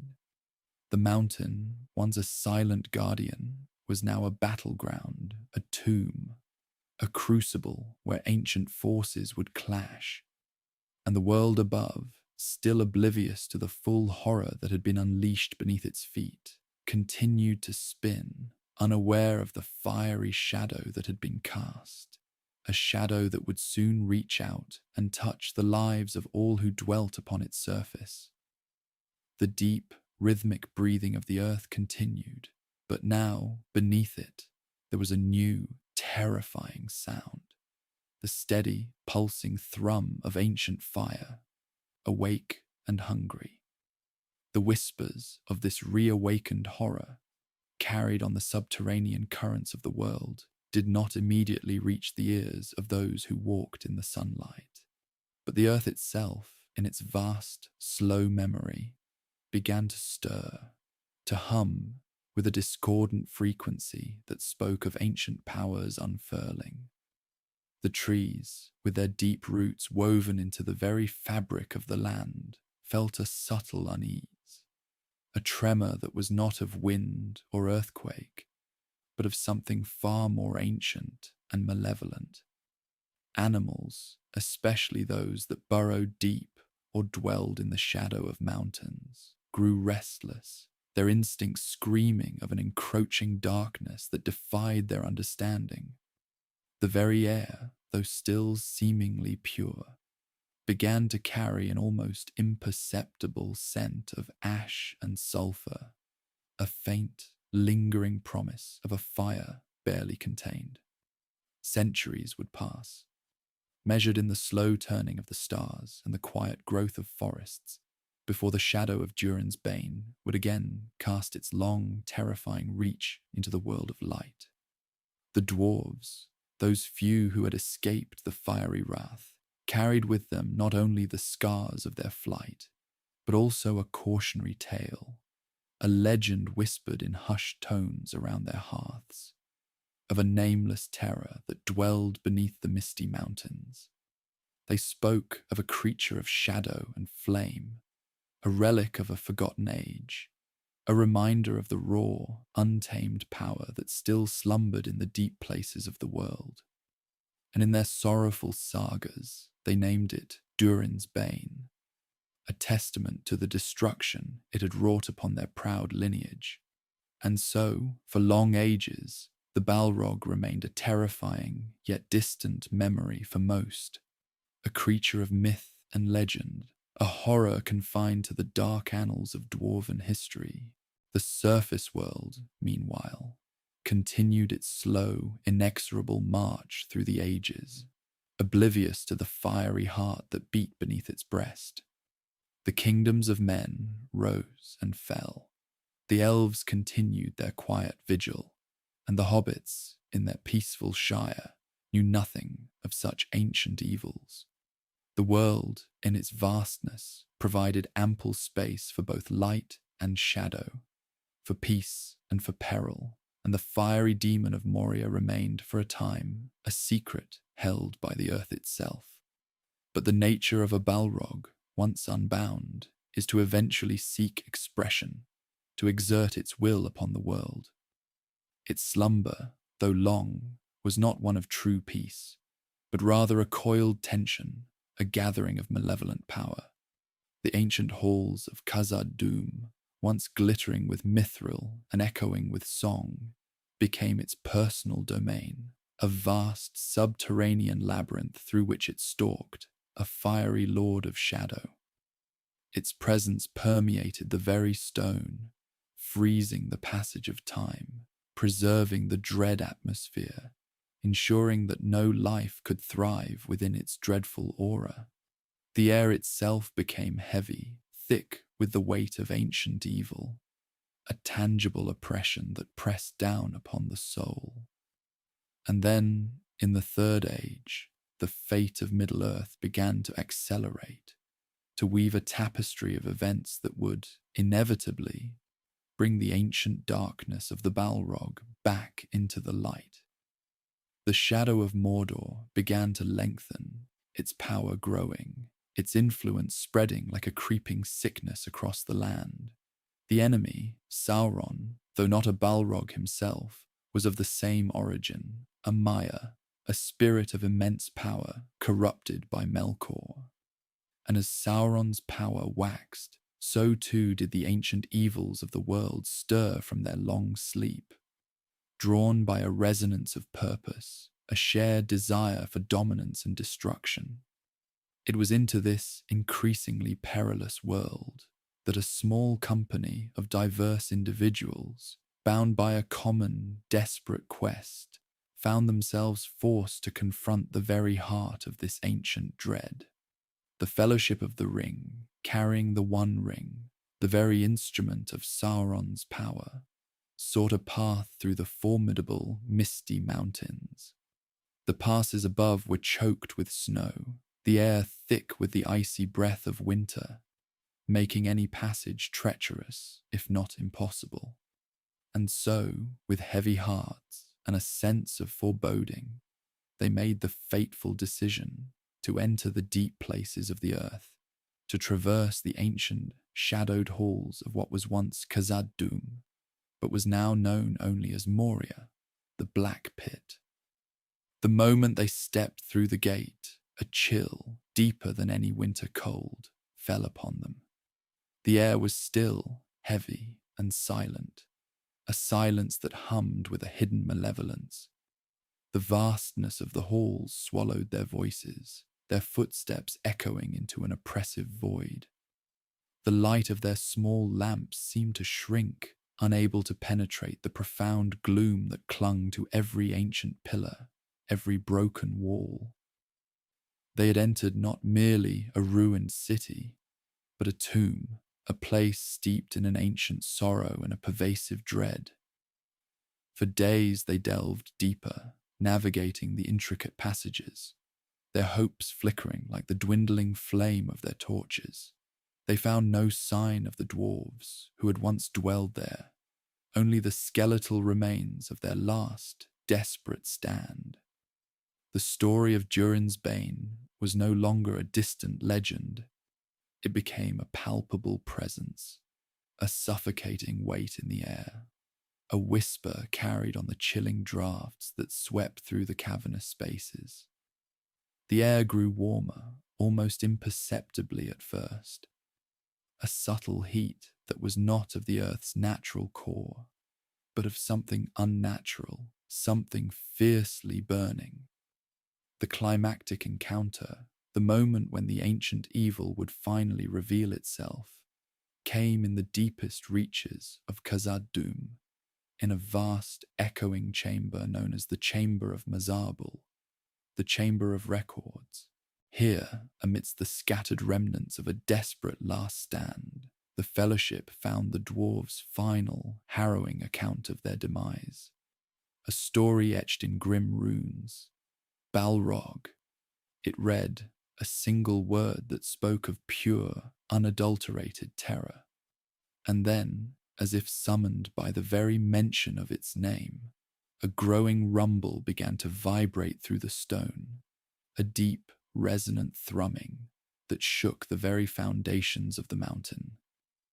It was the sound of colossal power, of immense weight, of something ancient and terrible stirring from its domain. The air grew thick with heat, with the acrid scent of sulphur, and a faint, flickering red glow began to emerge from the darkness of the depths. From the shadows it came, not with a sudden, violent burst, but with a slow, deliberate emergence, a terrifying reveal that built upon the mounting dread. First, the glow intensified, coalescing into a formless, pulsating light. Then, from the very heart of that inferno, a shape began to solidify, a towering figure wreathed in shadow and flame. It was a creature of immense stature, far larger than any man or elf, its form vaguely humanoid, yet utterly monstrous. Its body was a mass of shadow, impenetrable and terrifying, from which fire seemed to erupt and flow, an ever-shifting shroud of burning light. Its eyes, deep within its shadowy face, glowed with a malevolent, ancient intelligence, twin pools of molten fury. And then, the whip. A multi-thonged lash of living flame. It uncoiled from its shadowy hand, cracking through the air with a sound like a thunderclap, searing the very air with its heat. The Balrog carried also a great sword, a blade of fire that seemed to consume the light around it, leaving only a glowing, burning edge. Its presence was overwhelming, a pure embodiment of wrath and destruction, an absolute force of nature unleashed. The very air around it crackled with energy, with an oppressive heat that withered hope and choked courage.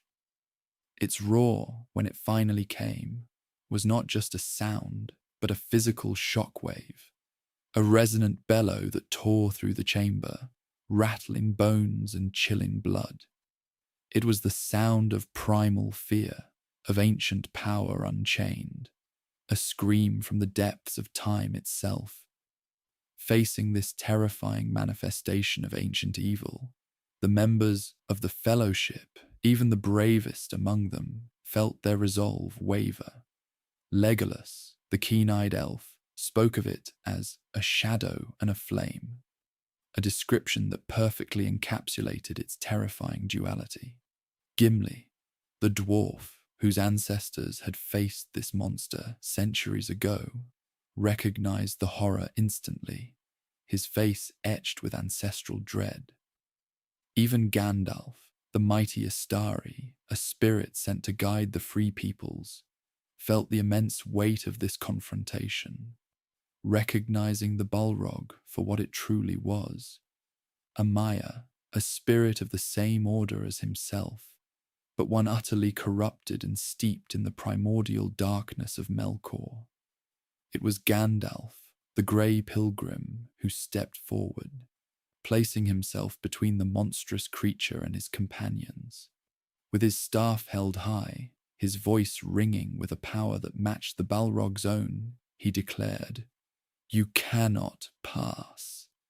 This was no mere defiance. It was a confrontation between two ancient powers, two beings of immense spiritual might, one dedicated to light and the other to darkness. The air thrummed with their opposing wills, the very stone of the chamber groaning under the strain. The battle that ensued was brief, but cataclysmic. The Balrog, with its burning whip and flaming sword, launched itself at Gandalf, a whirlwind of shadow and fire. Gandalf, wielding his staff and the sword Glamdring, met its fury with a steadfast resolve, his own power blazing forth, a beacon against the encroaching darkness. Sparks flew as sword met sword, as staff met fiery whip, each blow shaking the very foundations of the earth, the air filled with the stench of ozone and brimstone, the clash of ancient powers echoing through the vast empty halls. The climax of their confrontation came on the narrow, ancient bridge of Khazad-dûm, a perilous span of stone stretching over a bottomless chasm. Gandalf, standing firm on the bridge, faced the charging demon.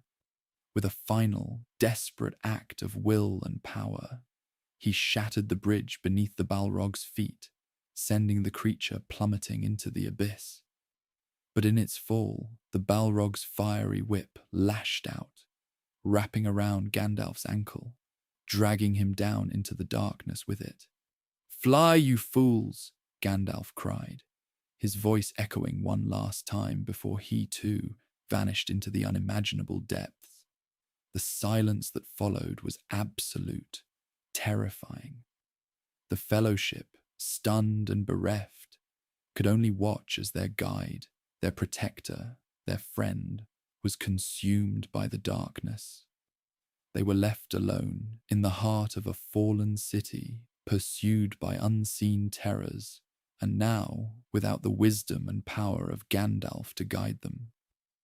The Balrog, Durin's bane, had claimed another victim, a mighty one, and in doing so had etched its name deeper into the annals of Middle-earth's darkest legends. But the story of this Balrog, Durin's bane, did not end in the chasm. For Balrogs are not easily slain, nor are they easily contained. Their essence, their very being, is interwoven with the fabric of fire and shadow, making them incredibly resilient. The fall into the abyss was not the end, but merely an interlude, a descent into a deeper, more brutal struggle. The Balrog, in its fiery form, and Gandalf, in his spiritual essence, continued their epic confrontation in the unseen depths, a battle that lasted for days, a desperate, soul-wrenching struggle that tore at the very foundations of the mountain. It was a battle waged through the earth's fiery core, through forgotten tunnels and subterranean seas, a clash of ancient wills that transcended the physical realm.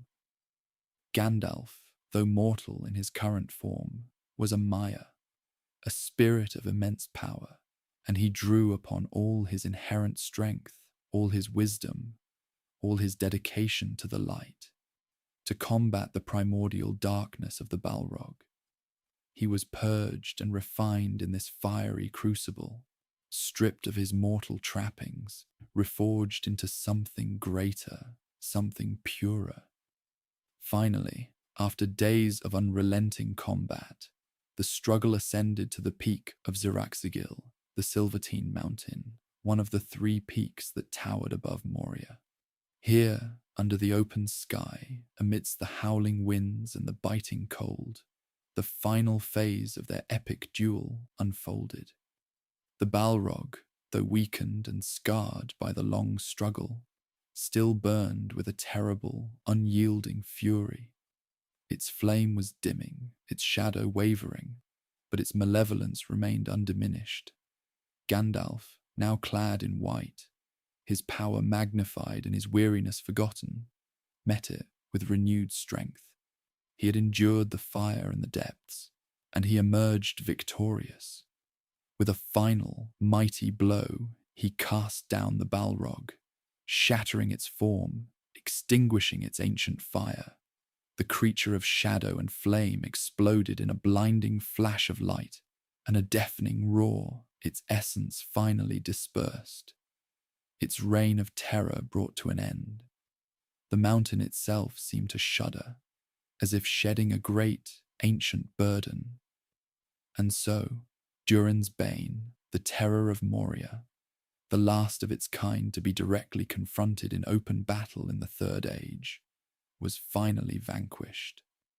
Its demise marked a turning point, a cleansing of an ancient evil that had festered beneath the earth for millennia. The shadow it had cast over Khazad-dûm, over the very heart of the Misty Mountains, was lifted, and though the halls remained desolate, at least the immediate, fiery threat was gone. The world could breathe a little easier, though the memory of its terror would linger, a chilling warning of the dark powers that still lurked in the forgotten corners of Middle-earth.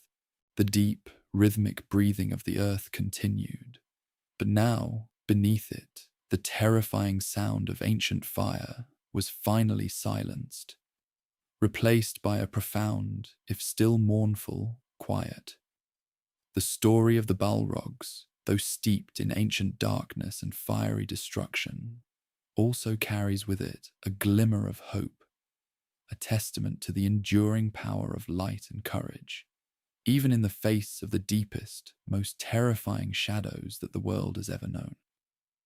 Yet, even as the last embers of Durin's Bane faded into nothingness, the broader legacy of the Balrogs, their very existence, continued to cast a long and unsettling shadow over the annals of Middle-earth. Their origins, entwined with the very fabric of creation, speak to a time before even the stars were fully set in the heavens, a time when the music of the Ainur first echoed through the void. These were not mere creatures of flesh and blood, born of the earth, but rather spirits, Maya, like Gandalf himself, though twisted and corrupted by the malevolent will of Morgoth. They were once among the most powerful of the Ainur, who entered Ea, the created world, intended to aid in its shaping, to contribute to the harmonious symphony of creation. But Morgoth, the first and darkest of the Valar, sowed discord and dissonance into the music, and in doing so drew to himself many spirits of lesser stature, tempting them with promises of power, twisting their inherent gifts into instruments of his own destructive designs. Among these corrupted spirits were those who would come to be known as the Valar Aukar, the Balrogs, the demons of might. Their fall was not sudden, but a gradual descent into shadow, a slow erosion of their original purpose, as they became more and more attuned to Morgoth's will, more and more reflections of his chaotic and destructive nature. Their forms, when they chose to manifest them, were not their original, ethereal shapes, but rather terrifying visages of fire and shadow, wreathed in darkness, wielding whips of flame. They were, in essence, the physical embodiment of Morgoth's wrath, his destructive power made manifest. In the long ages before the First Age, during the years of the trees, when the two lamps illuminated the world, and later, when the two trees of Valinor shed their light, the Balrogs served Morgoth in his first great fortress of Utumno, deep beneath the northern wastes of Middle-earth. Here, they were not merely warriors, but instruments of terror, overseers of his other lesser servants, and architects of his dark designs. Their presence alone was enough to instill fear in the hearts of any who dared to oppose the Dark Lord. They were the commanders of his legions, the enforcers of his will, their fiery forms a constant, terrifying reminder of his power.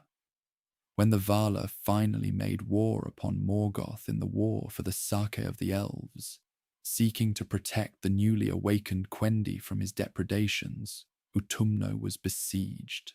It was a conflict of immense scale, shaking the very foundations of the world. In the depths of that war, many of Morgoth's creatures were destroyed, and Morgoth himself was captured and imprisoned in the halls of Mandos. But not all of his servants were brought to justice. Many of the Balrogs, along with other dark creatures, managed to escape the wrath of the Valar, withdrawing into the deepest, most hidden recesses of the earth, awaiting the return of their master. They were cunning and resilient, their loyalty to Morgoth unwavering, even in his defeat.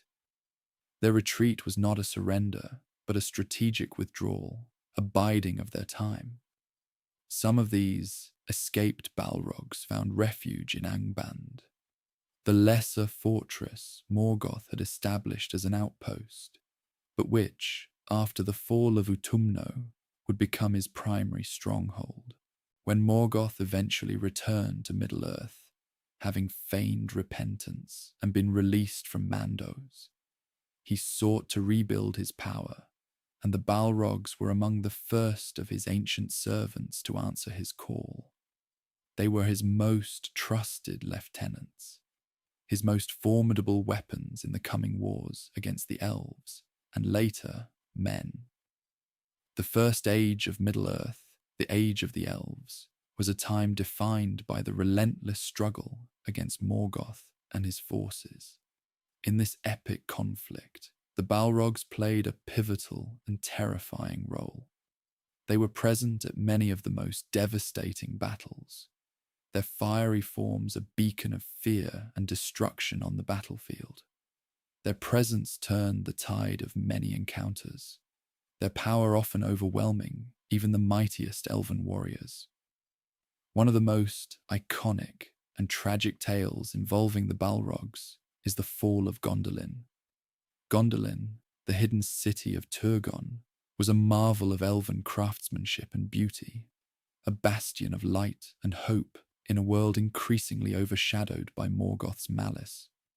For centuries, it remained undiscovered, protected by mountains and spells. But ultimately, it was betrayed, and Morgoth unleashed the full fury of his armies upon it.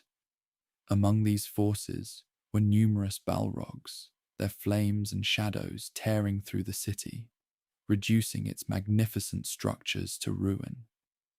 It was during the fall of Gondolin that the legendary elf lord Glorfindel, a warrior of immense courage and skill, met his end in a valiant struggle against a Balrog. Their duel took place on a high mountain pass, a testament to the desperate fight for the city's survival. Glorfindel, though ultimately slain, managed to cast down the Balrog with him into the abyss, a sacrifice that allowed many of the survivors of Gondolin to escape. His valor became a legend among the elves, a symbol of their unwavering resistance against the darkness. This act, too, highlights the immense power and danger posed by even a single Balrog, requiring such a formidable foe to be met with such a costly sacrifice. Another notable Balrog, though not named individually in the histories, played a crucial role in the tragic tale of Feanor, the creator of the Silmarils. After the theft of the Silmarils and the slaying of the two trees, Feanor, in his wrath and pride, led his Noldorin elves to Middle-earth, defying the Valar. In his pursuit of Morgoth, Feanor pressed deep into enemy territory, far ahead of his main host. It was there, alone and surrounded, that he was assailed by Balrogs. Though he fought with unimaginable fury, his spirit burning with a consuming fire of its own, even the greatest of the Noldor could not stand against such overwhelming odds. Feanor was mortally wounded by Gothmog, the Lord of Balrogs, and though he was rescued by his sons, his wounds were too grievous, and he perished shortly thereafter, his spirit consumed by the very fire he had wielded. Gothmog, the Lord of Balrogs, was a figure of immense power and malevolence, second only to Morgoth himself among the Dark Lord's servants. He was Morgoth's chief captain, his most feared lieutenant. It was Gothmog who slew Feanor, and it was Gothmog who later, during the fall of Gondolin, slew Ecthelion of the Fountain, another great elf lord, in a duel that mirrored Glorfindel's. Ecthelion, in a final act of defiance, impaled Gothmog with his spiked helmet, and both fell into the city's great fountain, their lives ending in a mutual destruction. The loss of Gothmog was a significant blow to Morgoth's forces, a testament to the fierce resistance of the elves, even in their darkest hour.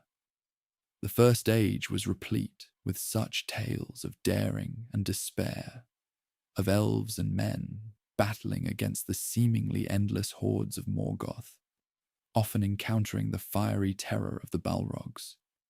These encounters were always costly, always perilous, and always left a deep scar on the memory of those who survived. The very mention of their name was enough to send shivers down the spines of even the bravest warriors. Ultimately, the First Age culminated in the War of Wrath, a cataclysmic conflict in which the Valar, finally roused to action, descended upon Middle-earth with their full might. It was a war on a scale never before seen and never to be seen again. The very landscape of Middle-earth was reshaped, torn apart by the ferocity of the fighting. Morgoth's fortresses were cast down, his armies shattered, and his power broken. Many of his servants, including the remaining Balrogs, were either destroyed or driven into the deepest recesses of the earth, where they slumbered for millennia, their fires banked, their malice dormant. The War of Wrath marked the end of an era, the end of the direct, overt dominion of Morgoth over Middle-earth. His power was broken, his will imprisoned, and he was cast into the outer void beyond the circles of the world. With his departure, the great age of the Balrogs, as active, prominent figures in the wars of Middle-earth, seemed to come to an end. Most were destroyed, and those that survived were scattered, their numbers dwindled, their purpose momentarily lost without their master. Yet, even in their dormancy, the Balrogs remained a potent symbol of ancient evil, a reminder of the darkness that had once plagued the world. Their existence, forgotten by many, became a mere legend, a terrifying bedtime story for children. But legends, as is often the case in Middle-earth, have a way of lingering, of reasserting themselves at the most unexpected times. The Balrog of Moria, Durin's bane, was once such forgotten legend that reawakened. Its discovery by the dwarves of Khazad-dûm in the Third Age was a tragic turning point, a brutal reintroduction of an ancient evil into a world that had largely forgotten such horrors. Its re-emergence served as a chilling reminder that the shadows of the past, though dormant, are never truly gone. The echo of Morgoth's discordant music, once played so loudly across the lands, could still resonate from the depths, bringing forth his ancient servants from their long slumber. The tale of the Balrogs, therefore, is not merely a chronicle of destructive power and terror, but also a profound narrative about the enduring nature of good and evil, about the choices made by powerful beings and the consequences of those choices, not only for themselves, but for the entire world. They stand as a testament to the corrupting influence of power and the seductive allure of darkness, even for those who were once spirits of light. Their story is a thread woven deeply into the tapestry of Middle-earth's history, from the earliest days of creation to the twilight of the Third Age. It is a story of fire and shadow, of courage and despair, of ancient battles and forgotten evils.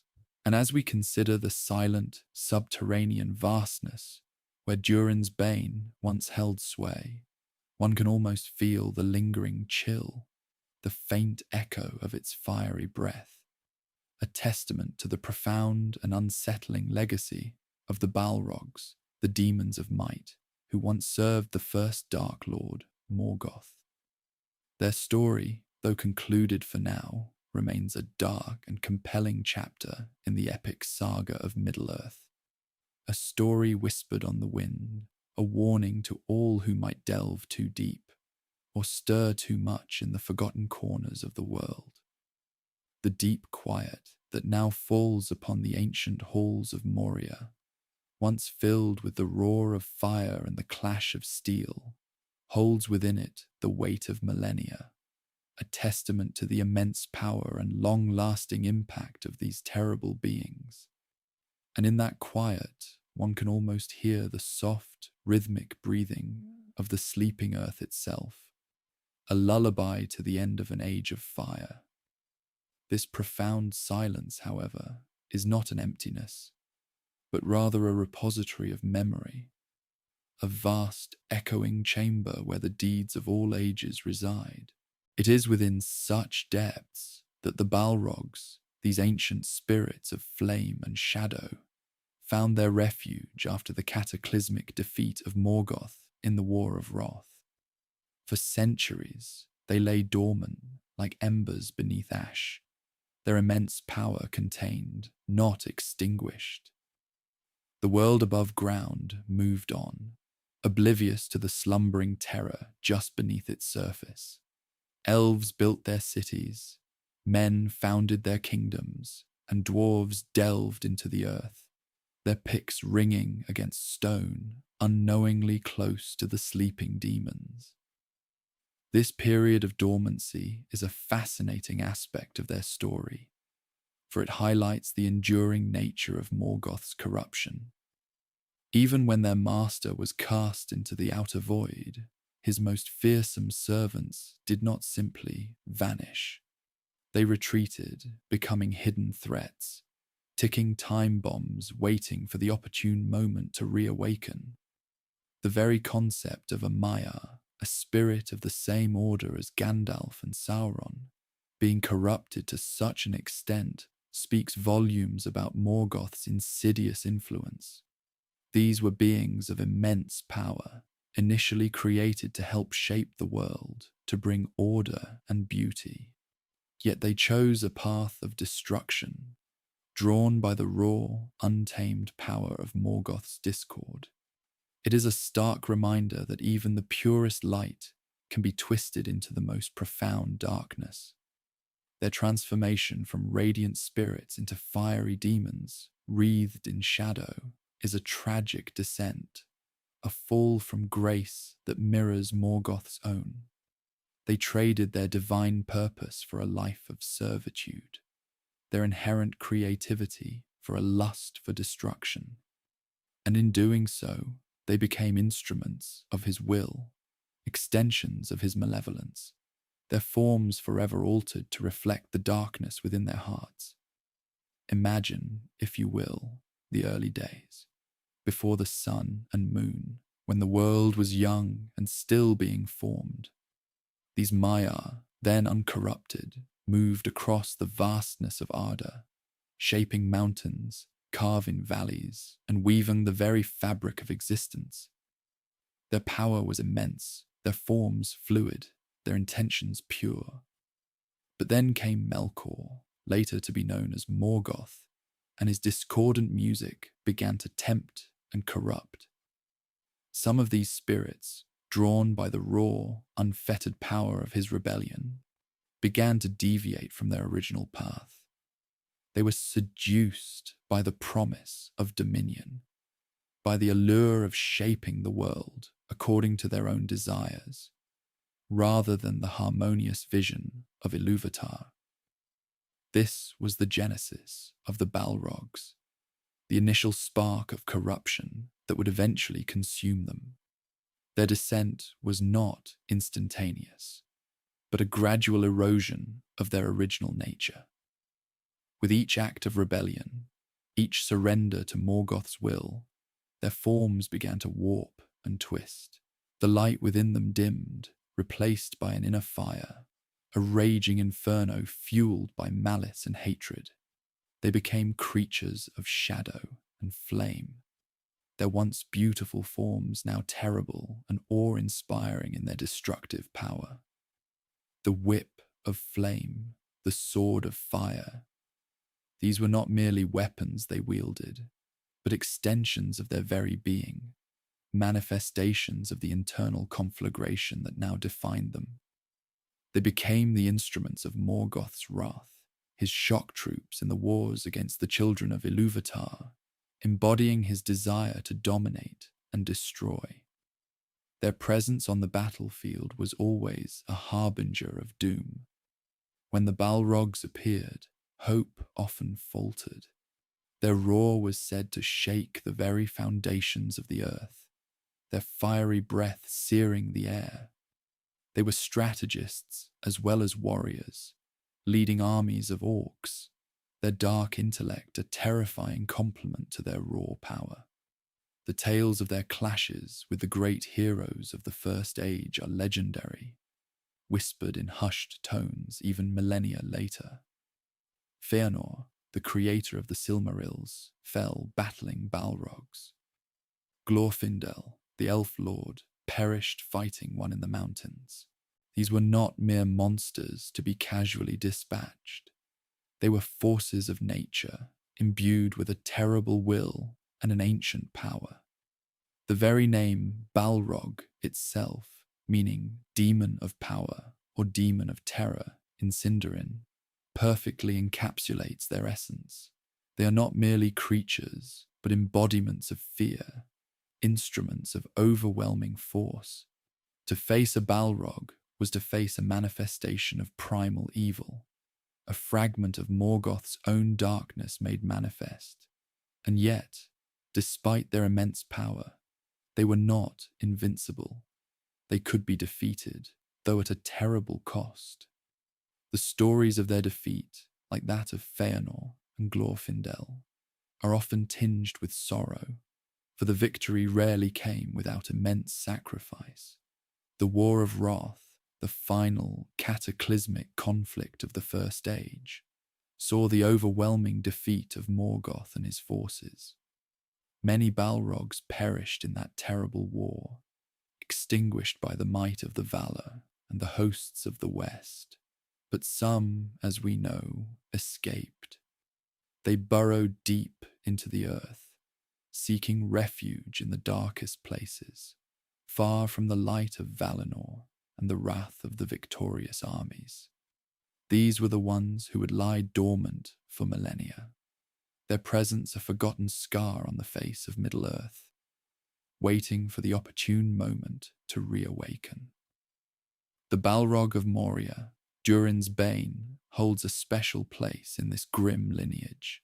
Its awakening in the Third Age was not a random event, but a direct consequence of the dwarves' insatiable desire for mithril. Their relentless delving, their ceaseless pursuit of wealth and treasure, disturbed the deep sleep of this ancient evil. It is a cautionary tale, a powerful reminder of the dangers of avarice and the unforeseen consequences of disturbing forces best left undisturbed. The tragedy of Khazad-dûm, the once glorious dwarf kingdom, transformed into a tomb, serves as a stark testament to the Balrog's destructive power and the devastating impact of its re-emergence. The battle between Gandalf and the Balrog on the bridge of Khazad-dûm, a clash that shook the very foundations of the mountains, is one of the most iconic moments in Middle-earth lore. It was a confrontation not just of physical might, but of spiritual power, a duel between two Maiar, one who had remained true to his purpose, and one who had fallen into the deepest shadows. Gandalf's defiant stand, his declaration of "you cannot pass," resonates with the courage of those who face overwhelming evil. His sacrifice, falling into the chasm with the Balrog, was a testament to his unwavering commitment to protect the free peoples of Middle-earth. And his subsequent return, transformed into Gandalf the White, speaks to the enduring power of good and the possibility of redemption, even in the face of such profound darkness. The Balrog, too, displayed a terrifying tenacity, dragging Gandalf into the abyssal depths, engaging him in a prolonged struggle that spanned days and countless miles within the very heart of the mountain. This was not a quick skirmish, but a brutal, drawn-out war of attrition, a testament to the Balrog's immense power and its relentless will. The battle culminated on the highest peak of Ziraxigil, where the two ancient beings, one of light and one of shadow, fought to their final, mutually devastating conclusion. The Balrog's fiery essence, its very life force, was finally extinguished, and its physical form shattered upon the mountainside, a stark monument to its ultimate defeat. With the death of Durin's bane, the last known Balrog of Morgoth was vanquished. Its demise marked the end of an era, a final closure to a long and terrible chapter in the history of Middle-earth. The lingering fear it inspired, the shadow it cast over Moria for centuries, was finally lifted. The echoes of its roar faded, replaced by the profound quiet that now envelops those ancient halls. Yet the memory of the Balrogs, these terrible demons of might, endures. They remain a powerful symbol of the corrupting influence of power, the seductive allure of darkness, and the enduring struggle between good and evil that defines the very essence of Middle-earth. Their story is a somber melody, woven into the grand symphony of creation, a warning whispered on the wind, a reminder that even the brightest spirits can fall, and that true vigilance is always required to guard against the shadows that linger, waiting for their chance to rise again. The world may sleep in peace now, but the tales of these fiery demons serve as a constant, gentle reminder of the ancient darkness that once threatened to consume all. And in the quiet of this night, may the stories of courage and sacrifice bring a comforting slumber, knowing that the greatest evils have, for now, been laid to rest. But as we drift deeper into the tranquility of this quiet time, It is important to remember that the story of the Balrogs, while seemingly concluded with the defeat of Durin's Bane, is but one thread in the intricate tapestry of Middle-earth's ancient history. Their origins stretch back to a time before the stars, to the very dawn of creation itself, when the Valar, the great powers of the world, first shaped the lands and seas. These were not creatures born of the earth, nor were they beasts of mere instinct. No, their lineage is far more profound, rooted in the very essence of the primordial fire, the flame imperishable, that was kindled by Eru Ilúvatar, the One at the beginning of all things. The Balrogs were, in their purest form, Maya. These were spirits of immense power, lesser than the Valar but still possessing incredible might and wisdom, who chose to enter the world and aid the Valar in their grand task of shaping creation. Imagine, if you will, a host of beings, radiant and pure, each imbued with a unique aspect of Eru's divine thought. Some were tasked with the shaping of waters, others with the winds, still others with the deep earth and the vibrant life that would spring forth from it. They were truly magnificent, each a song in the great music of the Ainur, a melody of harmony and purpose. But even among these luminous spirits, there was one whose thoughts diverged, whose heart harbored a desire for creation of his own, a will to dominate and possess rather than to nurture and share. This was Melkor, the most powerful of all the Ainur, who would later be known as Morgoth, the black foe of the world.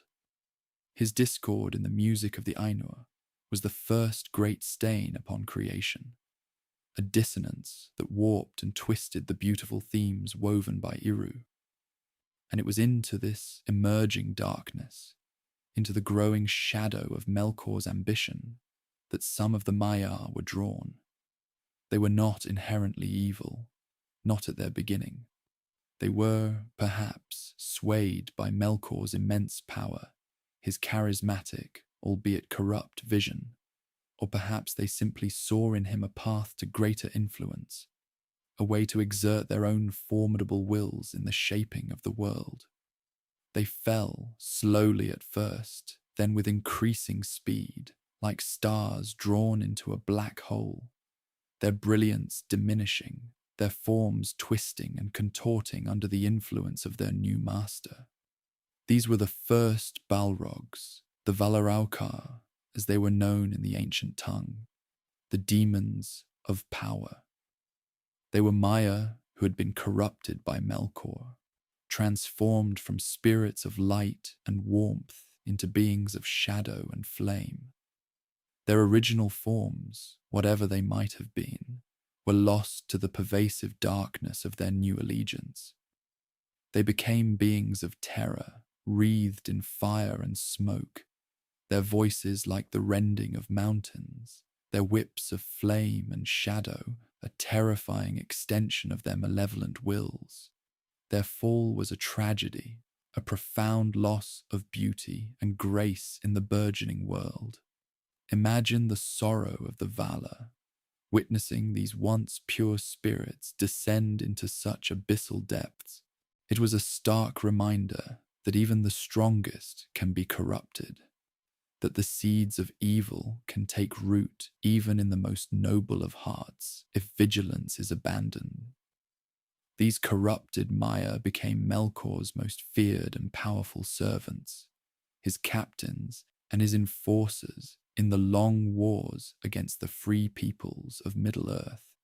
They were not mere soldiers. They were beings of immense magical power, capable of wielding fire and shadow in ways that few others could comprehend. Their presence on the battlefield was often enough to break the morale of their foes, their roars echoing across the plains, chilling the hearts of even the bravest warriors. Their earliest appearances in the historical accounts of Middle-earth are steeped in the primordial darkness of the First Age, a time of titanic struggles between the might of Morgoth and the burgeoning strength of the elves and their allies. They were present at the very beginning of Morgoth's reign in his fortress of Utumno, a vast and terrible stronghold deep beneath the northern wastes. Here, in the unholy depths, the Balrogs were forged into instruments of pure destruction, their loyalty to Morgoth absolute, their malice boundless. When Utumno was finally assailed by the Valar in the war for Sake of the Elves, a cataclysmic conflict that reshaped the very continents, the Balrogs fought fiercely alongside their master. They were a formidable barrier, protecting Morgoth as he retreated deeper into the earth, escaping the full wrath of the Valar. Even in defeat, their power was such that they could not be entirely vanquished. Many of them, along with Morgoth himself, managed to escape the final destruction of Utumno, retreating to the new, even more formidable fortress of Angband, which lay to the west. Angband became their new lair, a vast subterranean complex of tunnels, chambers, and fiery pits, where the Balrogs slumbered, awaiting their master's command. They were the silent, fiery guardians of Morgoth's realm, ever ready to unleash their terror upon the world. And unleash it they did, time and again, throughout the long and bloody centuries of the First Age. One of the most iconic and terrifying moments involving the Balrogs in the First Age was their participation in the Dagor Nuin Gileath, the battle under the stars. This was one of the earliest major engagements between the Noldor elves, who had returned to Middle-earth from Valinor, and the forces of Morgoth. The elves, filled with a fierce pride and a thirst for vengeance against Morgoth, for the theft of the Silmarils, believed they could easily overcome his forces. But Morgoth had a surprise in store for them. From the depths of Angband, the Balrogs emerged, wreathed in shadow and flame, their whips lashing, their roars echoing like thunder. They were accompanied by hordes of orcs and other monstrous creatures, but it was the Balrogs that truly struck fear into the hearts of the elves. They were unlike anything the Noldor had ever encountered in open battle, a manifestation of pure, unadulterated evil. In that terrible battle, Feanor, the greatest of the Noldor elves, the creator of the Silmarils, and a being of immense fire and spirit himself, met his end at the hands of the Balrogs. He fought with a fury born of despair and rage, inflicting grievous wounds upon his attackers. But even Feanor, with all his might and skill, could not withstand the combined onslaught of these fiery demons. He was mortally wounded and perished shortly thereafter, a tragic hero consumed by the very flames he had so often wielded. His death was a stark and brutal lesson for the elves. Morgoth's power was not to be underestimated, and his servants were indeed terrifying beyond measure. The Balrogs continued to be a scourge upon the lands throughout the First Age, their presence a constant threat, a symbol of Morgoth's dominion. They were instrumental in many of his victories, leading his armies, sowing destruction and despair wherever they went. They were present at the siege of Gondolin, one of the last great elven strongholds to fall. In that cataclysmic assault, the Balrogs, riding on the backs of fire drakes, spearheaded the final push against the city, their flames consuming all in their path. The fall of Gondolin was a devastating blow to the elves, and the Balrogs played a significant and terrifying role in its destruction. Yet despite their overwhelming power and their unwavering loyalty to Morgoth, Their numbers were not infinite. The tales suggest there were never more than a handful, perhaps 7 at most, of these terrible beings. Each one was an entity of immense power, a force of nature in its own right, and their individual names, though rarely spoken, carried a weight of dread. We've spoken of Durin's Bane and its fate, but there were others, though their exact stories are less well known, lost to the mists of time and the fires of war. With the defeat of Morgoth at the end of the First Age in the utterly devastating War of Wrath, the power of the Balrogs was severely curtailed. The Valar, with the host of the West, utterly crushed Morgoth's forces, and many of his greatest servants were destroyed. The earth itself was torn asunder in that final cataclysmic conflict, and the lands of Beleriand, where so much of the war had taken place, sank beneath the waves. Most of the surviving Balrogs, along with any other remaining high-ranking servants of Morgoth, were either slain, imprisoned, or driven deep into the forgotten corners of the world, into chasms and caves where the light of the sun seldom, if ever, reached. They entered a long slumber, a forced hibernation, their fiery essences dimmed but not extinguished, their malevolent wills still burning deep within their corrupted forms. They awaited a new master, a new opportunity to unleash their terror upon the world. And for millennia, they remained hidden, forgotten by most, becoming mere legends, whispered tales of ancient evils that few truly believed. The Second Age came and went, with the rise and fall of Númenor, the forging of the Rings of Power, and the eventual defeat of Sauron, Morgoth's chief lieutenant, at the hands of the last alliance of Elves and Men. Even through these momentous events, the Balrogs remained largely dormant, their time of awakening not yet at hand. It was not until the Third Age, the age we are most familiar with through the tales of The Hobbit and The Lord of the Rings, that one of these ancient evils would stir once more. The discovery of mithril, the precious and luminous metal, in the deepest reaches of the Misty Mountains, was to be the unwitting catalyst for this terrible reawakening. The dwarves of Khazad-dûm, delving ever deeper, ever greedier in their relentless pursuit of the gleaming ore, disturbed the slumber of one of these ancient demons. This was Durin's Bane, the very Balrog that would bring such devastation to Khazad-dûm. Its awakening was not a sudden burst of fire and fury, but a gradual stirring, a slow uncoiling of ancient malice. The subtle tremors in the earth, the sudden heat in the deepest mines, the unsettling whispers carried on unseen currents of air. These were the first signs that something terrible had been disturbed. The dwarves, in their boundless determination and their tragic underestimation of ancient evil, inadvertently unleashed a power they could not comprehend, let alone control. The story of Durin's Bane, as we have already gently explored, is a poignant and terrifying chapter in the saga of the Balrogs. Its long sleep in the heart of the mountains, its sudden reawakening, the devastation it wrought upon the dwarf kingdom of Khazad-dûm, and its eventual confrontation with Gandalf, all serve to remind us of the enduring power of these ancient evils.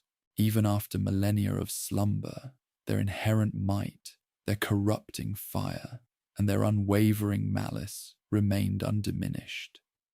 The encounter between Gandalf and the Balrog in Moria was more than just a clash of powerful wills.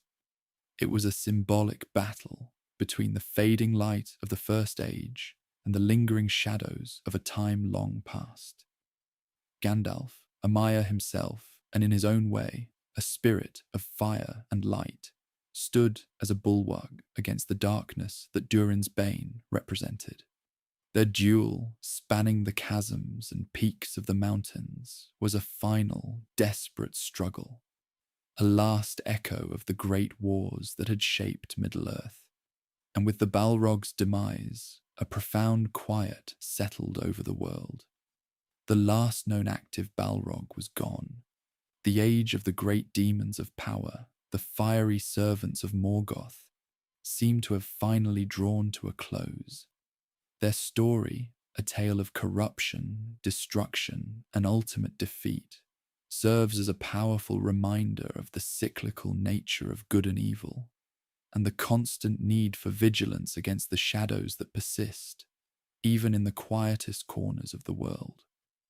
As we gently drift into slumber, let the echoes of these ancient tales fade into the peace of the night. The Balrogs, these terrible fiery spirits, are now but memories, dark legends from a bygone era. Their power is broken, their terror vanquished, and in their absence, a profound stillness descends, a quiet reassurance that even the deepest darkness can be overcome, and that dawn, with its promise of new light, will always follow the long night. Let these stories of courage and the triumph of light bring you comfort and guide you into a deep and peaceful rest. But before we allow our minds to fully surrender to the gentle embrace of sleep, let us linger for a moment longer on the earliest origins of these formidable beings, for their story did not begin with the awakening in Moria, nor even with their service to Morgoth in the First Age. To truly understand the Balrogs, we must journey back, far back, to the very dawn of creation, to a time before the sun and moon, before the shaping of the lands, to the primordial void itself. The Balrogs were not born of the earth, nor forged in the fires of Middle-earth. They were, in their essence, Maiar, spirits of immense power, akin to the Istari, who would much later walk among the children of Ilúvatar. The Maiar were created by Ilúvatar, the One, before the world began, and they were among the Ainur, the Holy Ones, who sang the great music, the Ainulindale, which brought the very cosmos into being. In that celestial symphony, each Ainu contributed their unique voice, weaving harmonies and melodies that shaped the visible and invisible realms. Most of the Maiar remained faithful to Ilúvatar, dedicating their power to the service of the Valar, the great powers of the world in the shaping and nurturing of Arda. They became the winds, the waters, the forests, the very fabric of the world, guiding its growth and sustaining its life. But some, drawn by the discordant strains of Melkor, the mightiest of the Ainur, turned their hearts and their power towards darkness. Melkor, consumed by a desire to create something entirely his own, rather than merely contribute to Ilúvatar's grand design, introduced disharmony into the music. He sought to dominate, to corrupt, to twist the beautiful patterns into something fearsome and terrible. It was in this initial rebellion, in the very heart of the celestial music, that the seeds of the Balrog's corruption were sown. They were among those Maiar who were captivated by Melkor's power, his ambition, and his dark majesty. They were drawn to his strength, perhaps believing that in his service, they too could achieve greater dominion, greater glory, or simply a greater outlet for their own potent energies. They became his earliest and most devoted followers, instruments of his will, even before the stars were hung in the sky. These spirits of fire, for that was their inherent nature, were already beings of immense strength and destructive potential. When they aligned themselves with Melkor, this potential was not merely amplified, but warped and twisted into a force of pure malevolence. They became the Valaraukar, literally demons of power or demons of fire, though they are now known almost exclusively by the Sindarin name Balrogs. Their forms, though they were spirits and could take many shapes, became inextricably linked with shadow and flame, a physical manifestation of the corruption that consumed their luminous origins. In the earliest ages of Arda, before the awakening of the elves, when the world was still being shaped and reshaped by the struggles between the Valar and Melkor, these Balrogs were at the forefront of Melkor's armies. They participated in the great battles that scarred the face of the nascent world, tearing down mountains, scorching valleys, and spreading a terror that echoed through the very foundations of creation. They were instruments of his wrath, his shock troops, the embodiment of his destructive will. Their power was truly formidable. Even the mightiest of the Valar found them to be terrible adversaries. Their whips of flame, their swords of fire, their cloaks of shadow were not merely cosmetic details, but extensions of their inherent magical might. They could command fire and darkness, instill fear in the hearts of even the bravest, and exert a physical force that could shatter rock and rend steel. Yet, it was not merely their physical prowess that made them so terrifying. It was the spiritual darkness that animated them, the malice that burned within their fiery hearts. When the elves, the firstborn, awoke by the waters of Cuivienen, their earliest encounters with the shadow were often encounters with these very Balrogs, or the lingering fear that they inspired. Melkor, now called Morgoth by the elves, had established his great fortress of Utumno in the far north, a vast subterranean complex where he gathered his forces and bred his monstrous creations. Within the deepest caverns of Utumno, the Balrogs dwelled, their fiery forms casting flickering shadows on the cold rock walls, their presence a constant reminder of Morgoth's terrible power. After the destruction of the two lamps, the great pillars of light that illuminated the world before the sun and moon, and the consequent reshaping of the lands, Morgoth retreated further into Utumno. The Valar, seeking to protect the newly awakened elves, waged a mighty war against him, the war for the Sake of the elves. In this cataclysmic conflict, the Balrogs fought fiercely alongside their master. They were among the last of Morgoth's forces to be overcome, their fiery spirits resisting even the might of the Valar themselves. Yet, despite their ferocity, Utumno was eventually broken, and Morgoth was captured and imprisoned in the halls of Mandos. But not all of his servants were taken. Some, including a number of Balrogs, managed to escape the Valar's wrath. They fled into the deepest, most hidden recesses of the earth, burying themselves beneath mountains and within vast, forgotten caverns.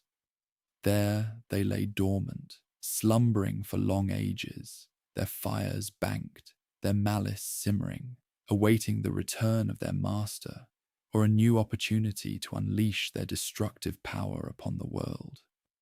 This period of dormancy, stretching across centuries and even millennia, is crucial to understanding the Balrogs.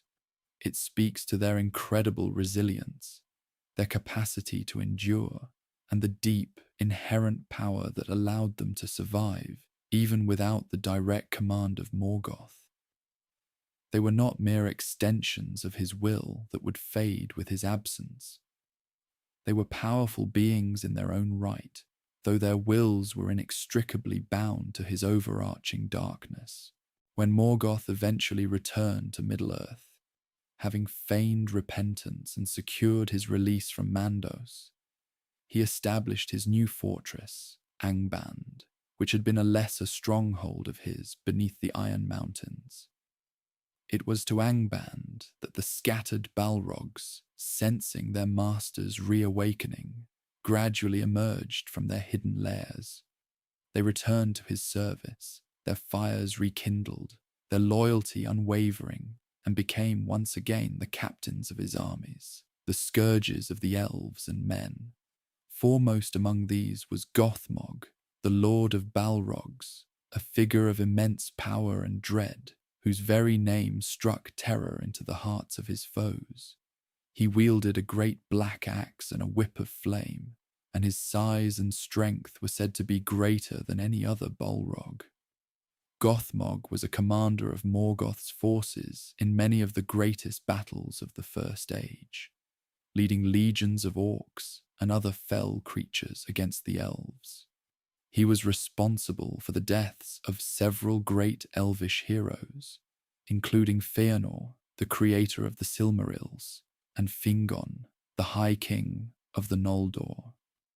His very presence on the battlefield was a harbinger of doom, a swirling vortex of shadow and fire that overwhelmed all in its path.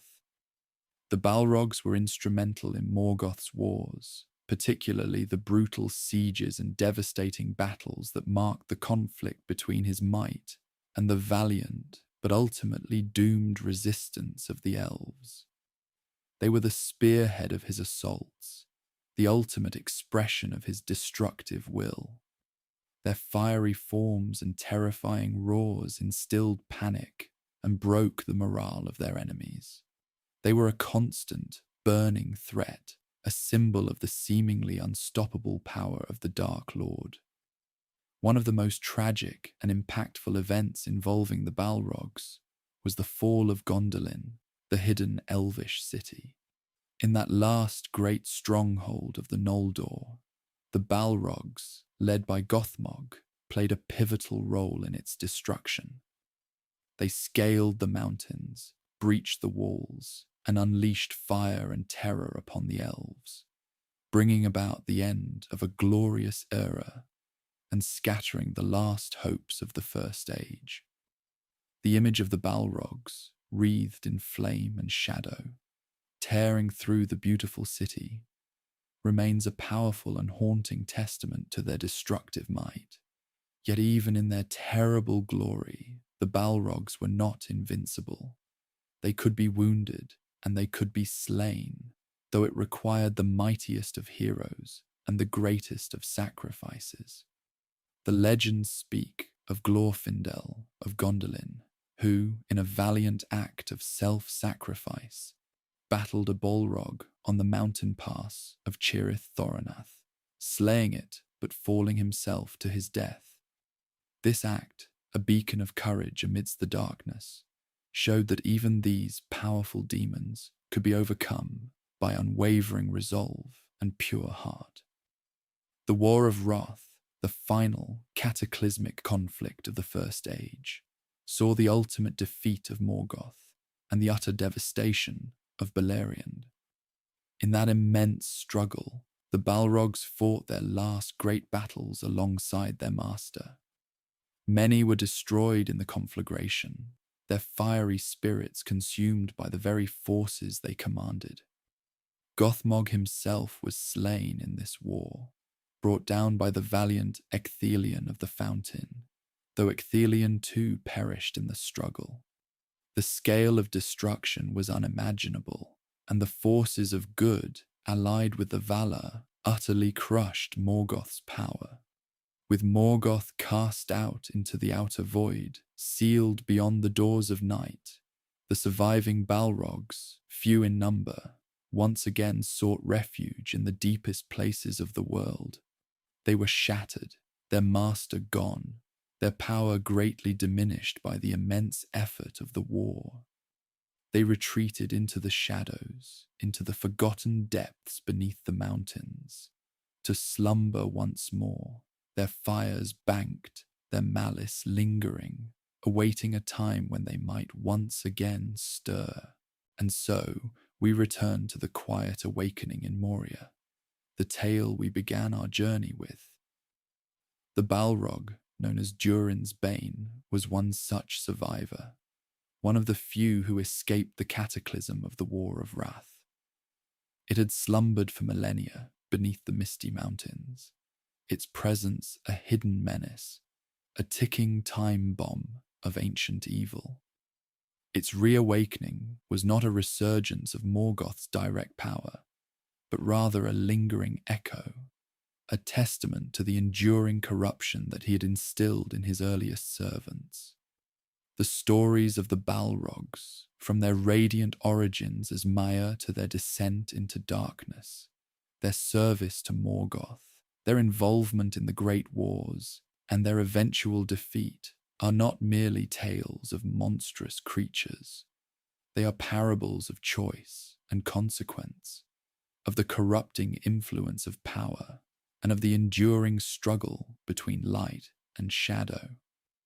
They remind us that even the most beautiful and powerful spirits can fall, and that the shadows of the past can linger for ages, only to re-emerge when least expected. Yet, even as we reflect on their terrible power, let us also remember the courage of those who faced them, the heroes who, despite overwhelming odds, stood against the darkness. It is in their brave deeds that we find hope, a gentle assurance that even the most ancient and formidable evils can be overcome.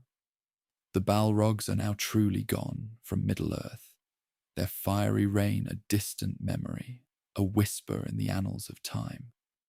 Their story is complete, a closed chapter in the grand tapestry of creation. May the stillness that now descends upon us be a comfort, a quiet embrace after the tales of ancient fire and shadow. Let the memory of these powerful narratives gently guide your thoughts towards peace, and allow the quiet assurance of light's triumph to lull you into a deep and serene slumber. Rest now, and dream of calm. The stars in their silent turning have witnessed much, and the story of the Balrogs, though fearsome, is but one thread in the vast cosmic tapestry woven by Ilúvatar.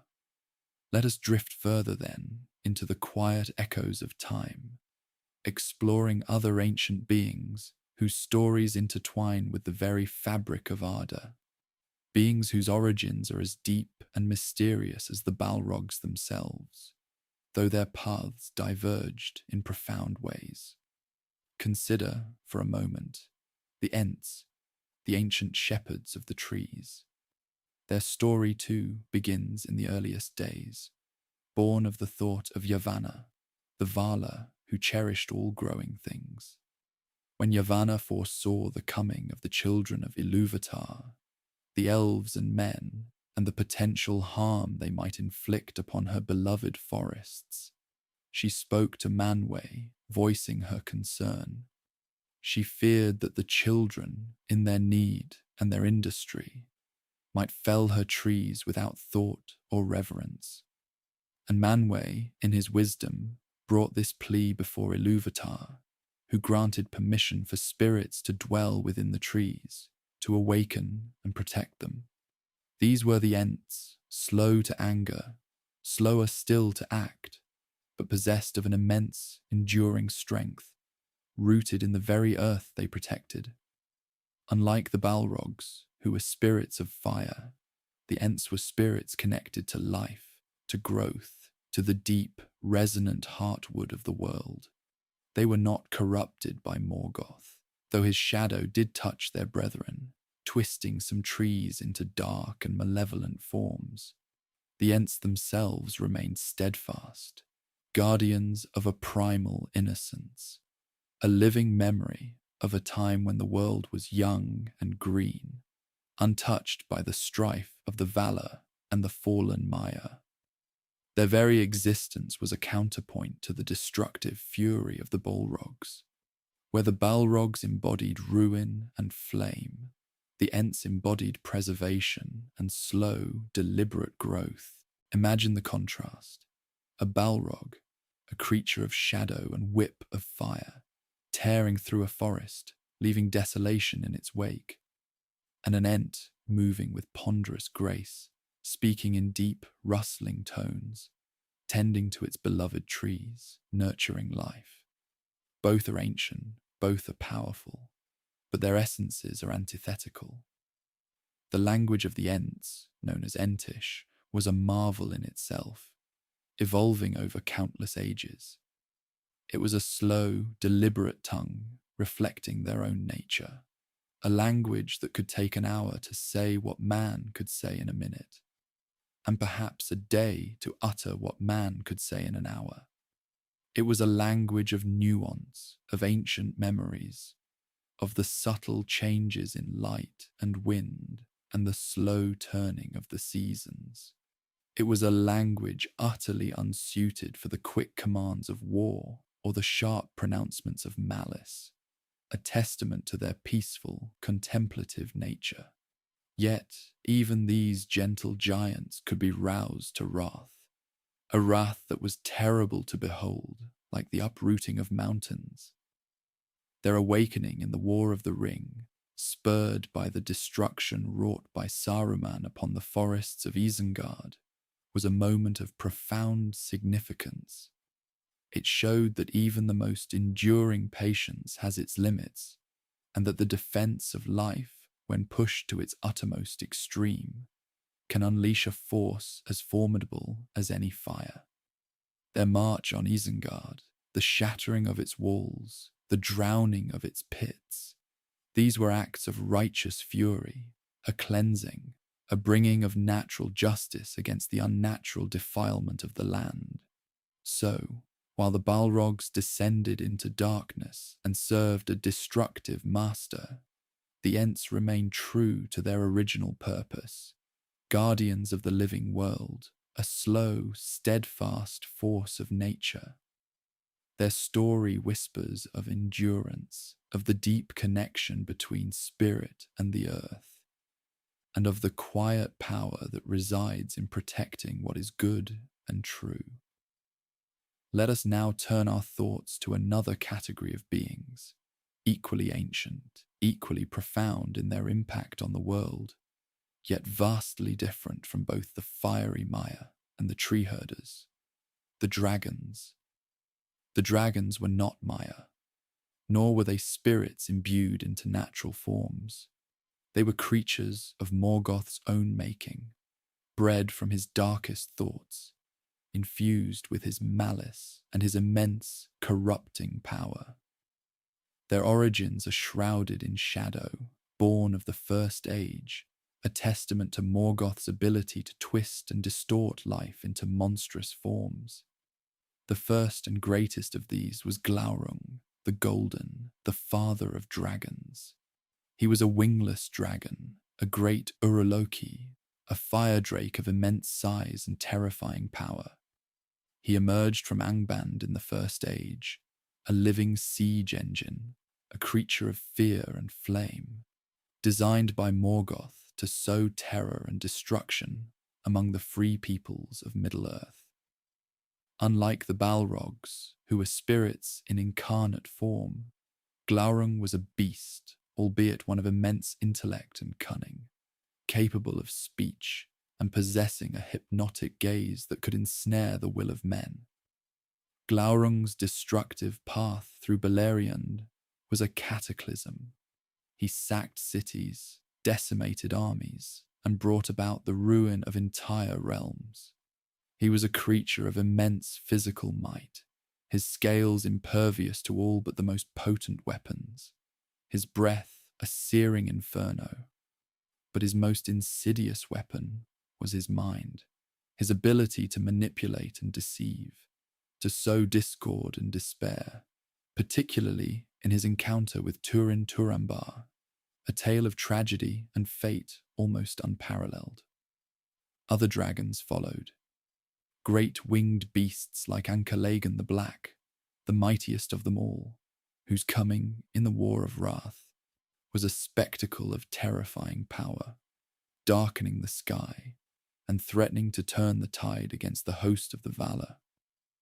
Imagine the sheer scale of such a creature, so vast that its shadow could cover entire regions, its breath a torrent of molten fire capable of melting mountains. And Caligan's defeat marked a pivotal moment, the turning point in that final, cataclysmic war against Morgoth.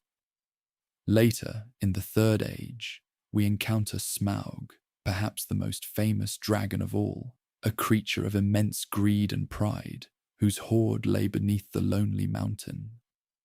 Smaug, though not as ancient or as powerful as Glaurung or Ankalagon, was still a force of nature, a creature of immense destructive capability, his presence a blight upon the land, driving away all who dared to approach his lair. His intelligence was sharp, his wit cruel, and his knowledge of old songs and treasures vast. The dragons, then, represent a different facet of Morgoth's evil.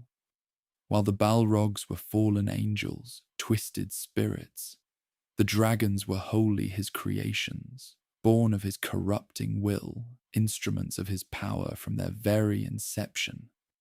They embodied avarice, destruction, and a cold, calculating malice. They were the ultimate predators, designed to consume, to burn, to hoard, and to dominate. Their stories are not of a fall from grace, but of a birth into darkness, a lineage of terror. And yet, even the dragons, for all their might, were ultimately vulnerable. Glaurung was slain by the hero Turin. Ankalagon fell before Erendil the Mariner, aided by the power of the Silmaril. Smaug met his end at the hand of Bard the Bowman, his vulnerability to a well-aimed arrow proving his undoing. Their immense power, though fearsome, was not absolute. They could be defeated, though often at great cost, reminding us that even the most formidable evils can be overcome by courage and determination. These tales of dragons and Balrogs, of Ents and heroes, are interwoven, each reflecting different aspects of the vast cosmic drama that unfolds in Middle-earth. They speak of the choices made, the paths taken, and the enduring consequences that ripple through the ages. From the shining spirit to the monstrous beast, from the protective giant to the destructive flame. The tapestry of creation is rich with contrasts, with light and shadow, with hope and despair. Let the whispers of these ancient stories, the echoes of their power and their fall, gently settle upon your mind. Feel the deep, resonant calm that follows the telling of these mighty sagas. Allow your thoughts to drift, to soften, to ease into the quiet assurance that even the greatest conflicts ultimately find their resolution, and peace, like the slow turning of the stars, eventually prevails. The long, long ages of Middle-earth have seen much, and now, in this quiet moment, the tales themselves become a lullaby, a soft, murmuring current carrying you towards serene and untroubled dreams. Rest deeply, and may your slumber be as profound and as peaceful as the timeless stillness of the stars above. And so, we have journeyed through the fiery depths and the shadowed halls, tracing the lineage of those flaming scourges, the Balrogs, from their luminous beginnings as Maya spirits to their darkest incarnations. We've seen how the very essence of creation, once pure and vibrant, could be twisted and corrupted by the insatiable malice of Morgoth, the first Dark Lord. Their story is a powerful testament to the transformative and often destructive nature of choice and rebellion within the grand design of Eru Ilúvatar.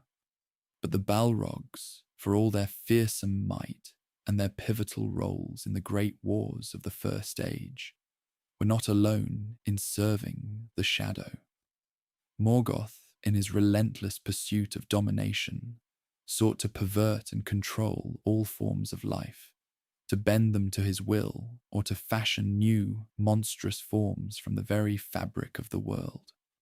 And among his most numerous and insidious creations were the orcs. Unlike the Balrogs, who were once spirits of flame and light, or the dragons, born of primordial fire and cunning. The origins of the orcs are shrouded in a deeper, more tragic mystery, one that speaks to the profound despair and violation at the heart of Morgoth's evil.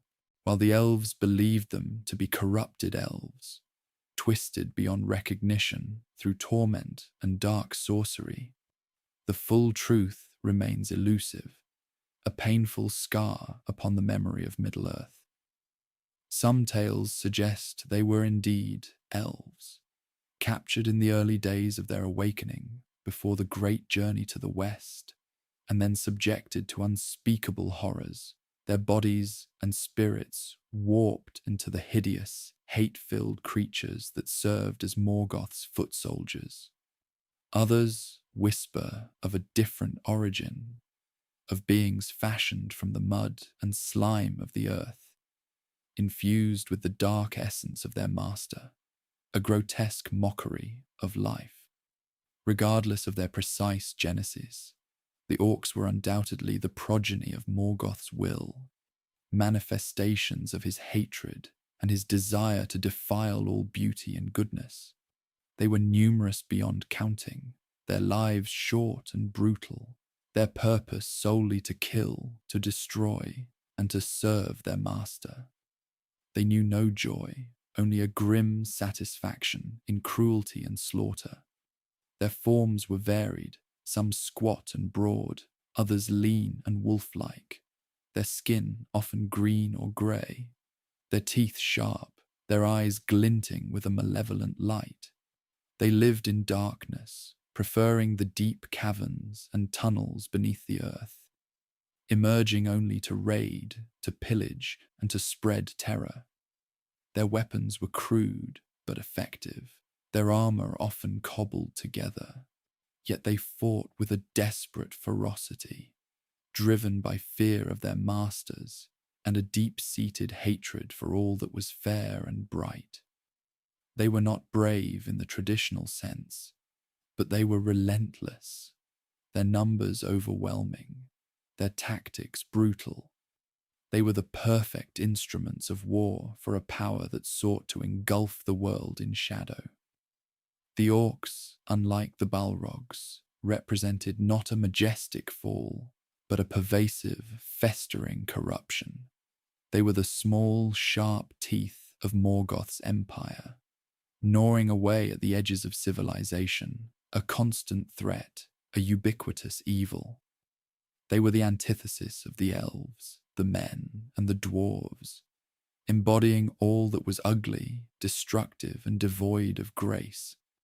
And their numbers, their sheer endlessness, were a weapon in themselves, a tide of darkness that threatened to drown all hope.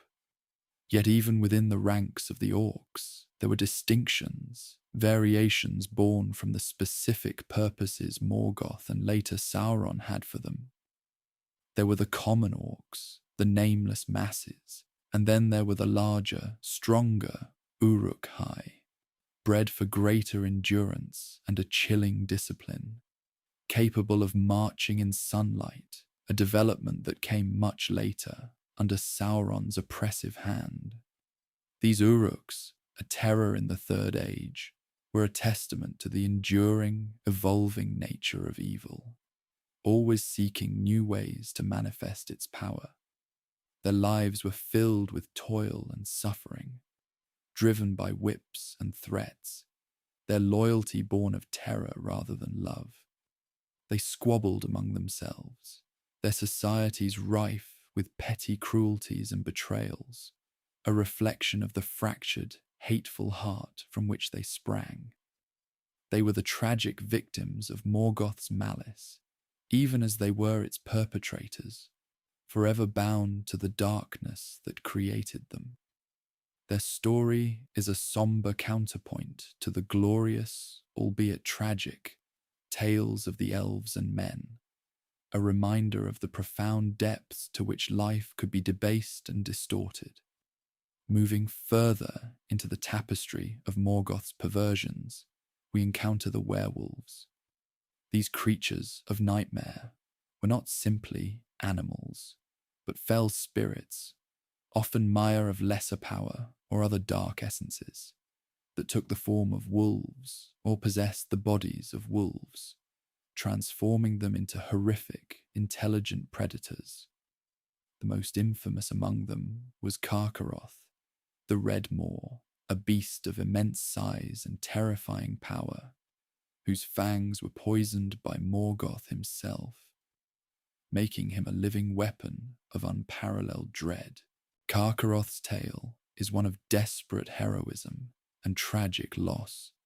He guarded the gates of Angband, Morgoth's vast fortress, and it was he who attacked Beren and Luthien during their quest to retrieve a Silmaril. In a moment of desperate cunning, Luthien cast a spell of sleep upon him, allowing Beren to cut a Silmaril from Morgoth's crown. But as they fled, the wolf awoke, and in a moment of pure instinctual terror and rage, bit off Beren's hand, swallowing the Silmaril.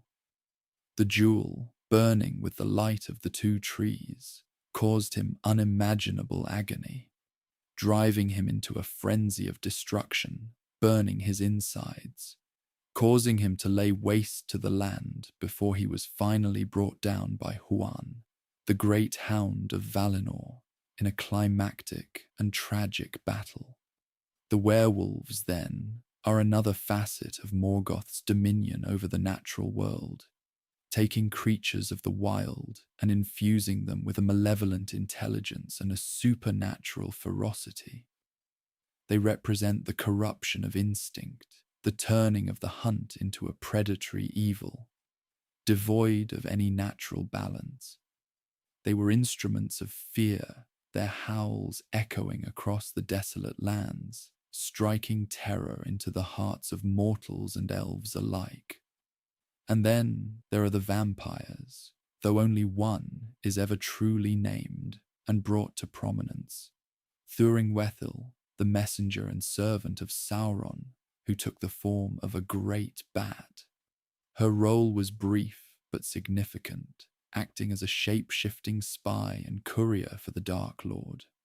Luthien, in her daring quest, took on Thuringwethil's form to gain entry into Sauron's stronghold, a testament to the power of enchantment and disguise. The vampires, though less numerous than the orcs or werewolves, speak to the insidious, shadowy aspects of Morgoth's power, their nature linked to darkness and fear, their forms often grotesque parodies of natural life.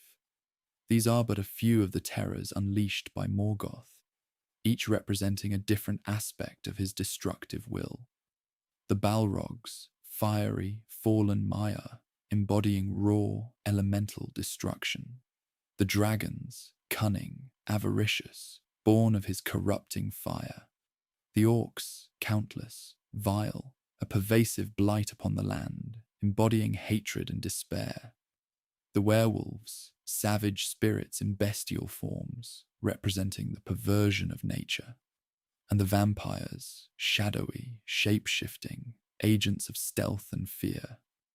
All these creatures, whether twisted spirits or monstrous creations, flowed from the same dark spring, the discordant song of Morgoth in the Ainulindalr. They were his legacy, the scars upon the face of Arda, the enduring symbols of his relentless campaign against the beauty and harmony of creation. Their stories are interwoven, forming a grim tapestry of conflict and suffering, yet always, there are glimmers of hope, acts of courage, and moments of profound beauty that pierce through the surrounding darkness.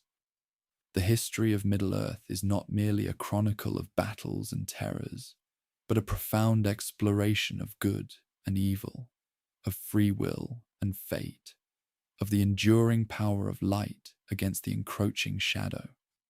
Each creature, each race, each individual plays a part in this grand drama, their choices and their destinies shaping the very fabric of the world.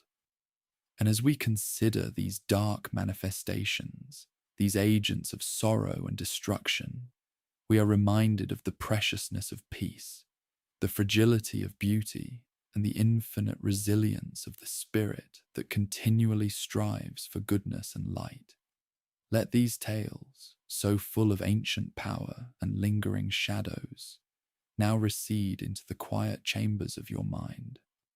Let the echoes of fire and fury soften, becoming mere whispers in the vast silence before sleep. The great wars are long past, the mighty evils have been vanquished, and the world now rests, breathing in the gentle rhythm of the night.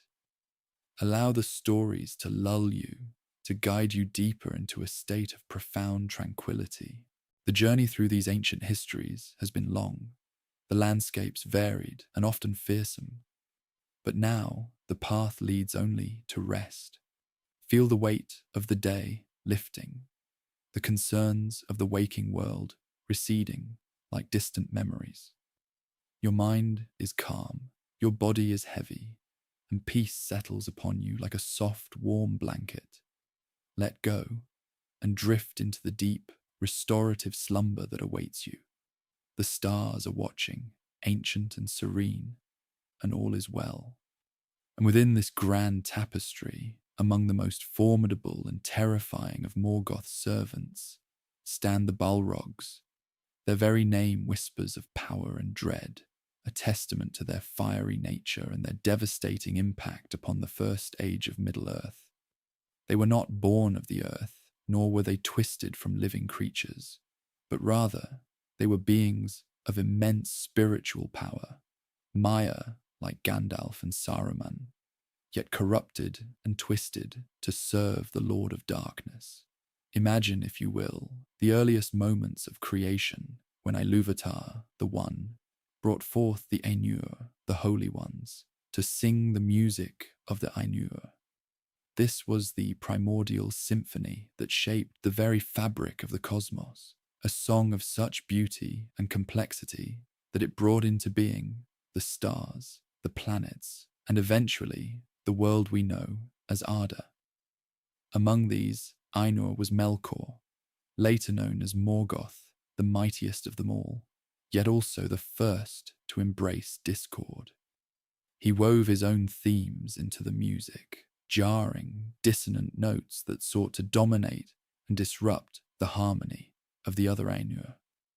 And when this music, this divine blueprint, was made manifest in the physical world, so too were the spirits that had sung it. Many of the Ainur descended into Arda, taking on forms to dwell within the world they had helped create.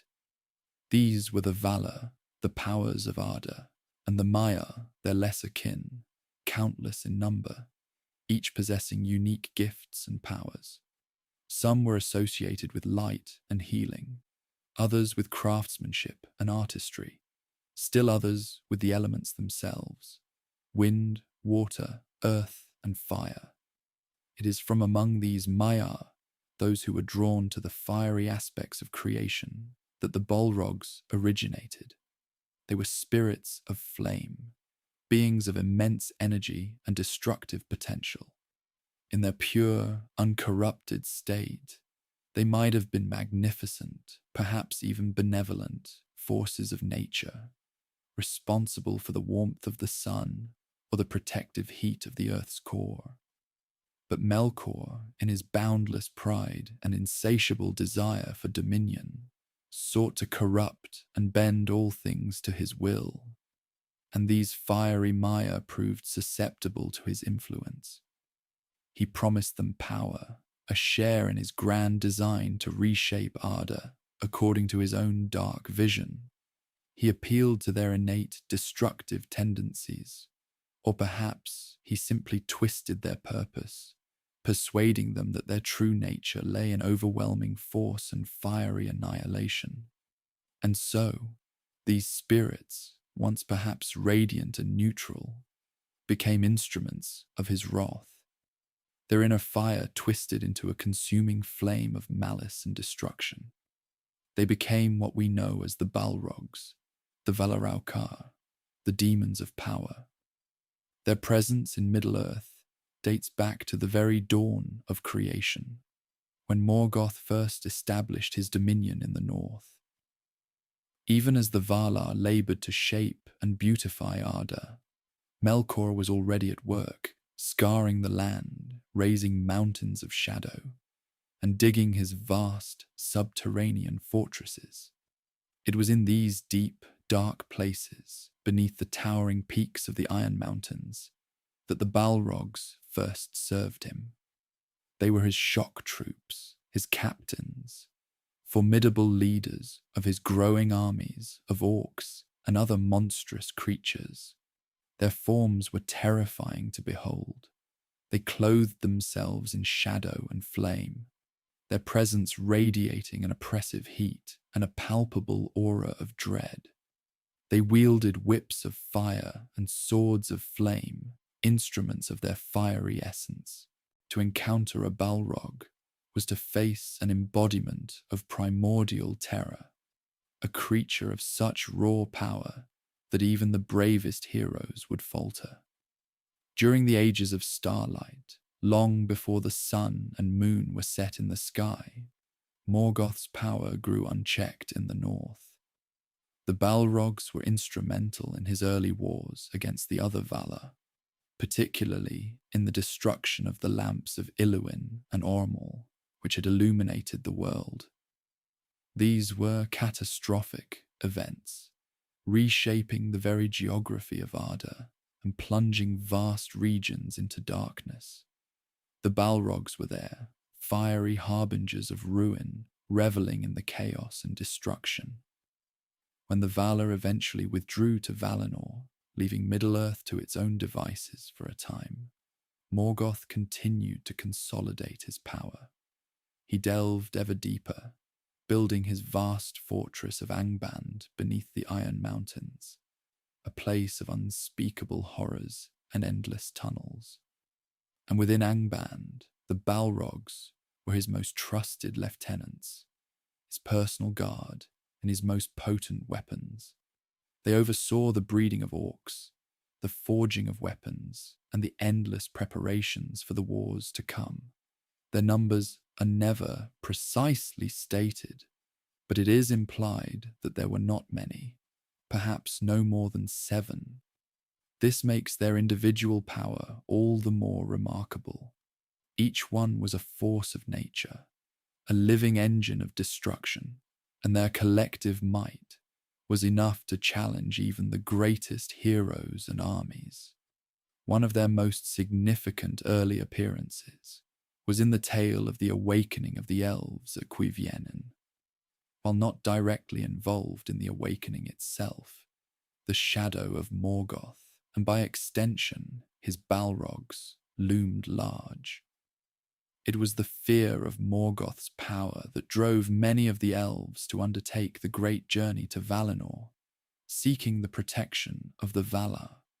Even then, the memory of his destructive might, fueled by the very presence of his fiery servants, cast a long shadow over the nascent elven kingdoms. As the First Age progressed, and the elves returned to Middle-earth to fight Morgoth, the Balrogs were unleashed with devastating effect. They were central to many of the great battles, their fiery forms burning through ranks of warriors, their whips cracking with the sound of thunder, their swords flashing with searing light. Consider the Dagor Nuin Gileath, the battle under the stars, one of the earliest and most brutal conflicts between the Noldor elves and Morgoth's forces. Feanor, the greatest of the Noldor, driven by his oath to reclaim the Silmarils, led his people back to Middle-earth. In this battle, the Balrogs were unleashed upon the elves, and it was in this very conflict that Feanor himself met his end. He fought valiantly, a flame against flames, but was ultimately overwhelmed by the might of the Balrogs, led by Gothmog, their lord. Gothmog, lord of Balrogs, was the most terrible of their kind. He was a figure of immense power and malice, second only to Morgoth himself among the servants of the Dark Lord. His name alone struck fear into the hearts of elves and men. He wielded a black axe and a whip of flame, and his very presence was a blight upon the land. The death of Feanor at the hands of Balrogs was a pivotal moment, a stark demonstration of the immense power Morgoth commanded. It shattered the initial optimism of the Noldor and set a grim tone for the long, arduous wars that followed. The Balrogs were also instrumental in the destruction of many of the great elven strongholds. Nargothrond, Gondolin, and Doriath, each a beacon of light and culture, eventually fell to Morgoth's relentless assaults, often with Balrogs leading the charge. They were particularly effective in siege warfare, their fiery nature able to break through defenses and wreak havoc within the besieged cities. One of the most tragic and heroic episodes involving the Balrogs is the fall of Gondolin. This hidden city, built by Turgon, was designed to be impregnable, a last bastion of elven strength. Yet through treachery, its location was revealed, and Morgoth launched a massive assault. The forces unleashed upon Gondolin were truly terrifying. Dragons, orcs, Balrogs, and iron wolves. The Balrogs, with Gothmog at their head, breached the city walls, turning the beautiful city into a fiery inferno. It was during this battle that Gothmog met his match in the valiant elf lord Ecthelion of the Fountain. In a desperate duel, both combatants perished, Gothmog impaled upon Ecthelion's spiked helmet, and Ecthelion dragged down into the fiery depths with the Balrog. This act of self-sacrifice, though it did not save Gondolin, stands as a testament to the courage that could, for a moment, even overcome a Lord of Balrogs. Another significant confrontation occurred in the depths of Doriath, the hidden kingdom of Thingol and Melian. When the dwarf miners of Nogrod, enraged by Thingol's refusal to pay them for the Noglamir, sacked Menegroth, they encountered the Balrog, Durin's bane, who had been inadvertently awakened by their delving. This is a moment of deep historical resonance, for this particular Balrog would later play a crucial role in the Third Age. But for now, let us return to the First Age. The Balrogs were ever present, a constant threat, a symbol of Morgoth's overwhelming might. They were not merely mindless, destructive forces. They possessed a terrible intelligence, a cunning born of their corrupted Maya nature, making them even more dangerous. They could command armies, strategize, and inflict psychological terror as well as physical devastation. Their end in the First Age came with the War of Wrath, the ultimate conflict between the host of Valinor and Morgoth's forces. The Valar, finally roused to action, brought their full might against the Dark Lord. In this cataclysmic war, the very landscape of Middle-earth was shattered and reshaped. The Balrogs fought with all their terrible power, but even they could not stand against the might of the Valar and their angelic armies. Many were slain, their fiery forms extinguished, their spirits perhaps returning to the void from which they came, or perhaps lingering as impotent shadows. However, not all of them perished. Some, perhaps sensing the impending defeat of their master, fled, seeking refuge in the deepest, darkest places of the world. They burrowed into the earth, sealing themselves away in forgotten caverns and ancient tunnels, hoping to escape the wrath of the victorious Valar. They became dormant, slumbering for thousands of years, their fiery essence contained but not extinguished, waiting for a time when darkness might rise again.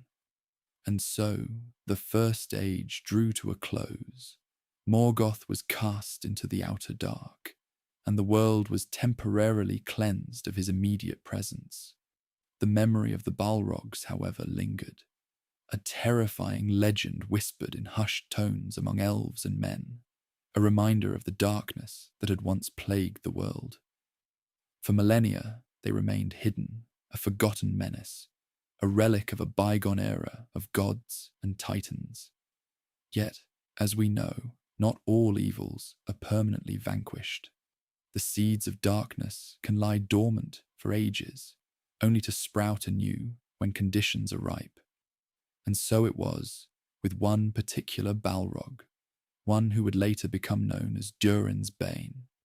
This creature, having escaped the War of Wrath, fled deep into the earth beneath the Misty Mountains, finding refuge in the ancient halls of Khazad-dûm, the greatest of the dwarf kingdoms. For a time, it slept, a fiery heart beating slowly in the darkness, undisturbed by the world above. But the dwarves, in their tireless quest for mithril, the precious metal found only in the deepest reaches of the earth, delved ever deeper, ever more recklessly. They broke through ancient rock, disturbed forgotten passages, and finally, in their greed and their relentless mining, they awoke the sleeping fire. The year was 1980 of the Third Age, and the consequences of their actions would be catastrophic. The Balrog, roused from its slumber, brought fire and death to Khazad-dûm, driving the dwarves from their ancestral home and plunging the glorious kingdom into shadow and ruin. It became the terror of Moria, a name echoing with dread through the ages. This Balrog, a relic of the First Age, a survivor of the War of Wrath, would once again rise to prominence, a terrifying embodiment of ancient evil, a testament to the enduring power of Morgoth's corruption, and a final, fiery challenge to a fellowship of heroes seeking to save Middle-earth from a new darkness. Its story, intertwined with the fate of Gandalf, is one of the most iconic and dramatic moments in the history of Middle-earth, a confrontation between two Maya, one corrupted by darkness, the other a servant of the light, a clash of ancient powers echoing back to the very dawn of creation. The story of the Balrogs, then, is a journey from primordial fire to corrupted fury, from ancient wars to hidden slumber, and finally, to a climactic encounter that shaped the destiny of an entire age. They are not merely monsters, but fallen angels, tragic figures whose immense power was twisted to serve an even greater evil. Their existence speaks to the seductive power of darkness and the enduring struggle between light and shadow that defines the very essence of Middle-earth. Now, let these fiery tales gently fade, their intensity softening into the quiet embrace of slumber. The great Balrogs sleep in the deep places of memory, and their fires are but embers in the vast, peaceful night. Let your mind drift, undisturbed, into the quiet, restorative darkness of sleep. All is calm, all is well. Let us delve deeper into the nature of these beings, these Balrogs. For their story is not merely one of battle and destruction, but also of a profound transformation, a fall from grace that mirrors, in its own terrible way, the fall of Melkor himself. They were, as we have touched upon, Maya, spirits of immense power, created by Ilúvatar before the world began. They were among the Ainur, the Holy Ones, who sang the great music, the Ainulindalë, that brought existence into being. Imagine, if you will, a time before time, a void filled only with thought and harmonious sound. From this cosmic symphony, the world was woven, and within this tapestry, the Maya took their form, each imbued with a particular aspect of the Ainur's song. Some, like Olorin, who would become Gandalf, were associated with wisdom and light, with gentle guidance and inspiration. Others, like Aule, the smith, were masters of craft and creation, shaping the very substance of the world. And then there were those spirits, powerful and vibrant, whose very essence resonated with fire and swiftness, with a primal energy that could be harnessed for creation or tragically for destruction. These were the spirits who, in the dawn of creation, were drawn to the immense power and seductive grandeur of Melkor, the mightiest of the Ainur, who sought to impose his own discordant themes upon the harmonious song of Ilúvatar. Melkor, in his boundless ambition and pride, yearned for a glory of his own making, a dominion that would rival Eru's. He sought to create life, to bring forth beings that would serve his will. But lacking the true creative fire of Ilúvatar, he could only corrupt and twist what already existed. His power, however, was immense, and his voice, though discordant, was beguiling. He promised mastery, strength, and a share in his dominion to those who would follow him. And so, some of the Maiar, dazzled by his might, perhaps drawn to the raw power he wielded, or perhaps simply misled by his cunning, turned from the path of harmony and chose to serve him. These were the first Balrogs, spirits of fire, now twisted and bound to the will of the Dark Lord. Their original forms, whatever they may have been, were now cloaked in shadow and flame. They became beings of terror, their fiery spirits encased in bodies of immense strength and dread. They were no longer merely spirits of fire. They were demons of fire, their very presence radiating heat and fear. Their voices, once part of the celestial choir, now became roars of fury and malice. Their whips of flame, their swords of fire, were not mere weapons, but extensions of their corrupted being, instruments of their master's wrath. The transformation was profound. It was not just a change in allegiance, but a fundamental alteration of their very essence. They became creatures of the shadow, their light extinguished, replaced by a consuming darkness. Their purpose, once perhaps to aid in the shaping of the world, was now to unmake it, to serve Melkor's destructive will. They were the shock troops of his armies, the enforcers of his tyranny, the terrible manifestation of his power. Throughout the long, dark ages of the First Age, these Balrogs were a constant menace, a source of dread and despair for the free peoples of Middle-earth. They fought in countless battles against the Elves, the Edain, and even the Valar themselves. They were present at the siege of Angband, the great fortress of Morgoth, and they were unleashed with terrifying force in battles like the Dagor Nuin Gileath, the battle under the stars, where many elves fell before their fiery onslaught. Their power was such that even the mightiest of elven lords and heroes struggled against them. Feanor, the creator of the Silmarils, a being of astonishing spirit and power, fell battling Balrogs in the depths of Angband. His fiery spirit, too great to be contained, passed from Middle-earth after that fateful encounter, a testament to the sheer destructive force of these creatures. His sons, valiant and proud, also faced them, though with varying degrees of success. The very memory of their presence was enough to strike fear into the hearts of mortals and elves alike. They were not merely brute force, however.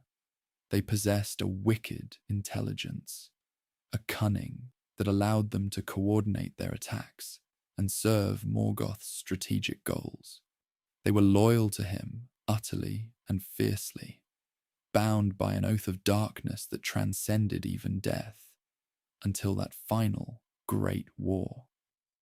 Their numbers, though never precisely enumerated, were significant enough to pose a constant threat. In the early days, it is said that there were many, perhaps even hundreds, though their true strength was never fully revealed until the great wars against the elves. By the end of the First Age, after centuries of conflict, their numbers had dwindled. Many had been slain in battle, their fiery forms extinguished by the might of the valor and the valiant efforts of elven heroes. The War of Wrath, the cataclysmic conflict that brought the First Age to a close, was the ultimate test of their power and their loyalty. In that final, desperate struggle, the full might of the Valar, aided by the armies of the West, was unleashed upon Morgoth's forces. Dragons, trolls, orcs, and Balrogs fought with a ferocity born of desperation, but even their combined might could not withstand the righteous fury of the heavenly host. Most of the Balrogs perished in that war, their fiery forms consumed by the light of the West. They were either utterly destroyed, their spirits broken, and their power dispersed, or they were cast into the deepest pits of the earth, imprisoned beneath the shattered remnants of Beleriand. It was during this cataclysm that the world was changed, reshaped by the immense forces unleashed. Lands sank beneath the waves, mountains crumbled, and the very geography of Middle-earth was altered forever. Only a few, a very select few, managed to escape the wrath of the victorious powers. They fled, not into the open world, where they would surely be hunted down, but into the deepest, darkest recesses of the earth, seeking refuge in places untouched by the light of the sun or the gaze of the Valar. These survivors were the lucky, or perhaps the cursed.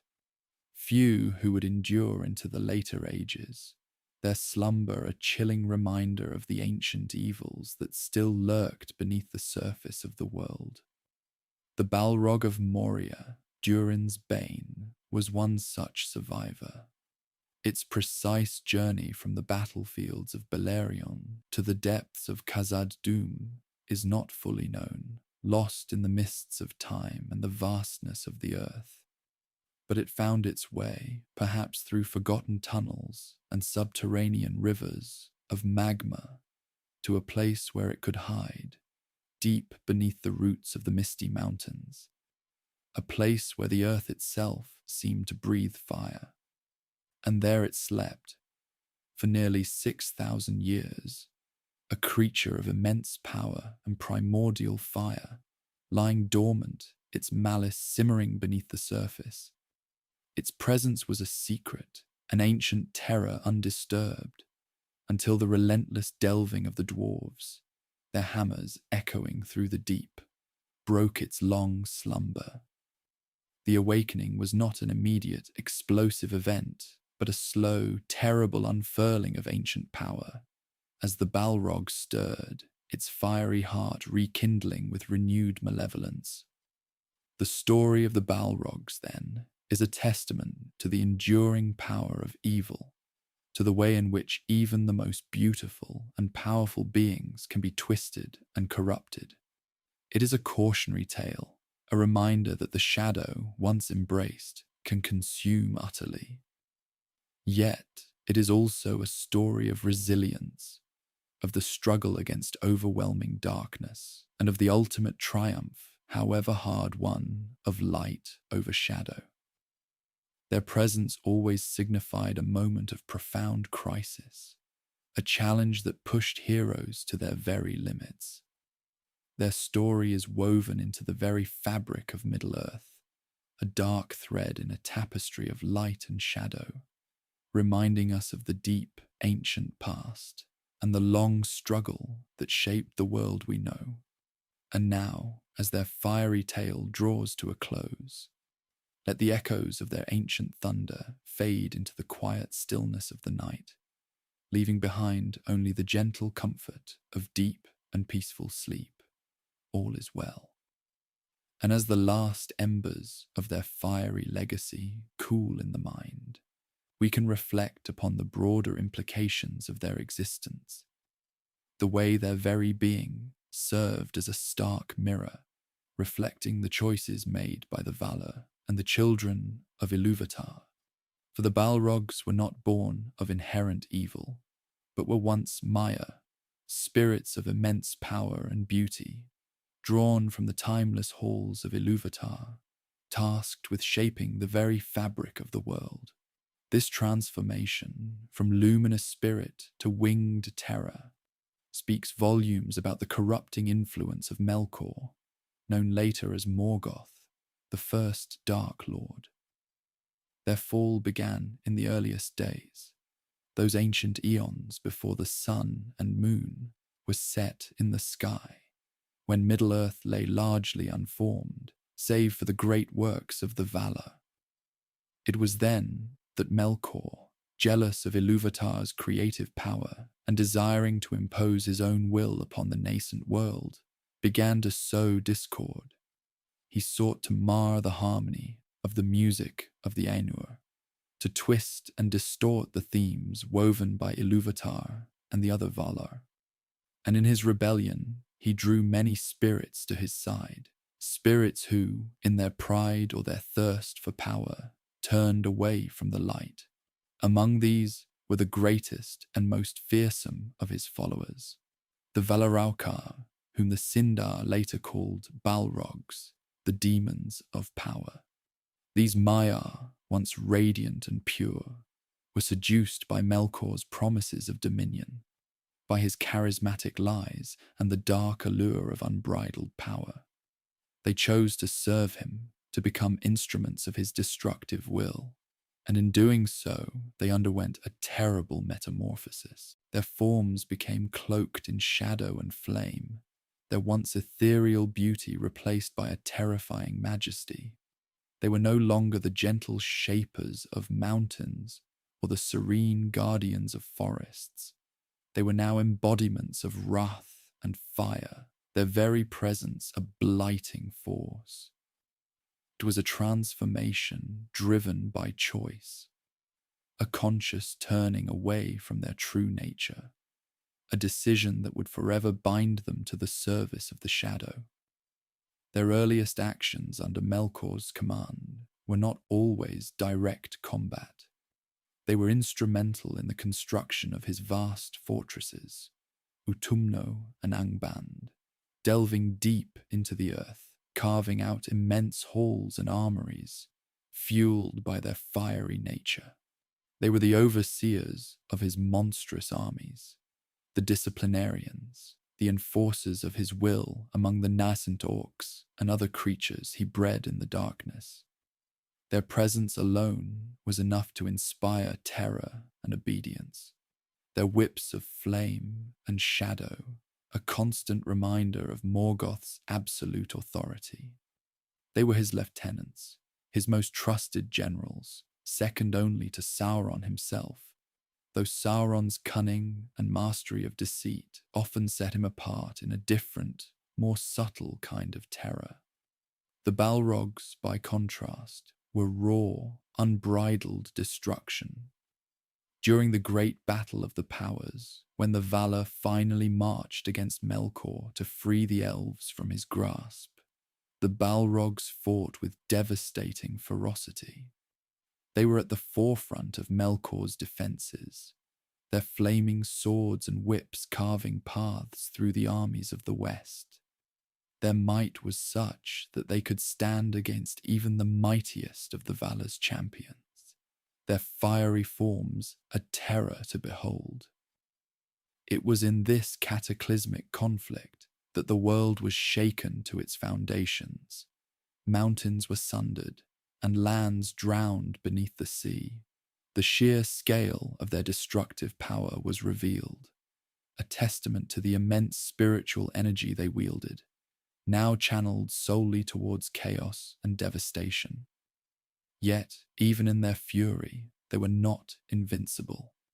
The power of the Valar, united against Melkor, was ultimately too great. Utumno was overthrown, and Melkor was captured, bound, and taken to Valinor for judgment. Many of his servants were utterly destroyed in that titanic struggle. But as we have learned, some escaped, fleeing into the deep places of the world. driven by a primal instinct for survival and perhaps a lingering loyalty to their defeated master, even in his absence. Their flight into the earth was a desperate scramble for self-preservation, a burrowing away from the light and justice they had so vehemently opposed. For nearly an age, as Melkor languished in the halls of Mandos, the Balrogs, or those who survived, remained hidden. They endured a long, deep slumber, their fiery essences dimmed but not extinguished, awaiting the return of their master. Their waking was gradual, a slow reignition of ancient malice as Melkor, now known as Morgoth, escaped his captivity and returned to Middle-earth. He established his new stronghold in Angband, deeper and more vast than before, and there he began to gather his forces anew. And as the shadow spread once more, the sleeping Balrogs stirred. Their re-emergence marked the beginning of a new era of terror. They were the shock troops of Morgoth's armies in Beleriand, unleashed upon the newly awakened elves and later upon men. They led charges of orcs and trolls, their flaming whips cracking, their roar echoing across battlefields. It was the Balrog Gothmog, Lord of Balrogs, who was perhaps the most prominent among them, his name etched in the annals of elvish history as a bringer of sorrow. He was responsible for the death of Feanor, the creator of the Silmarils, though he himself was later slain in single combat by Ecthelion of the Fountain, a moment of profound heroism and sacrifice. The tales of their individual battles are legendary. Think of Glorfindel, the elf lord of Gondolin, who fought a Balrog to the death in the mountain pass. A titanic struggle that ended with both plunging into the abyss. These were not easy victories. Each defeat of a Balrog came at a terrible cost, underscoring their immense power and the existential threat they posed.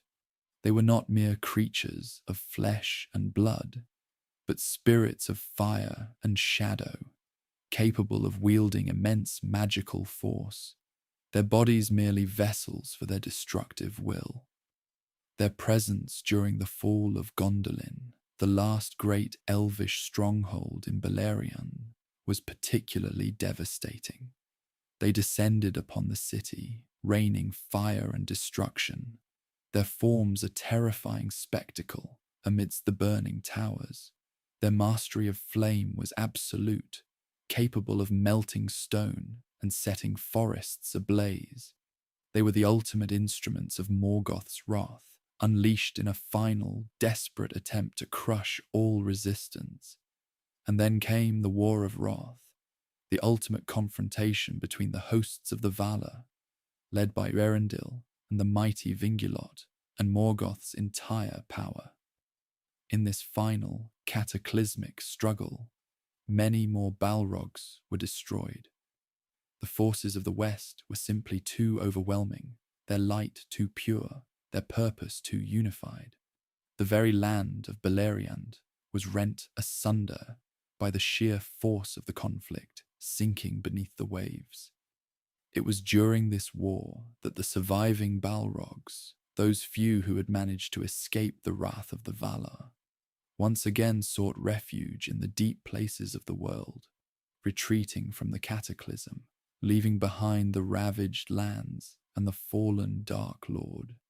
Their retreat was not a surrender, but a strategic withdrawal, a deep slumber born of necessity. They were too powerful to be utterly annihilated without a fight of immense scale, and their cunning, though overshadowed by their ferocity, allowed them to recognize when a battle was truly lost.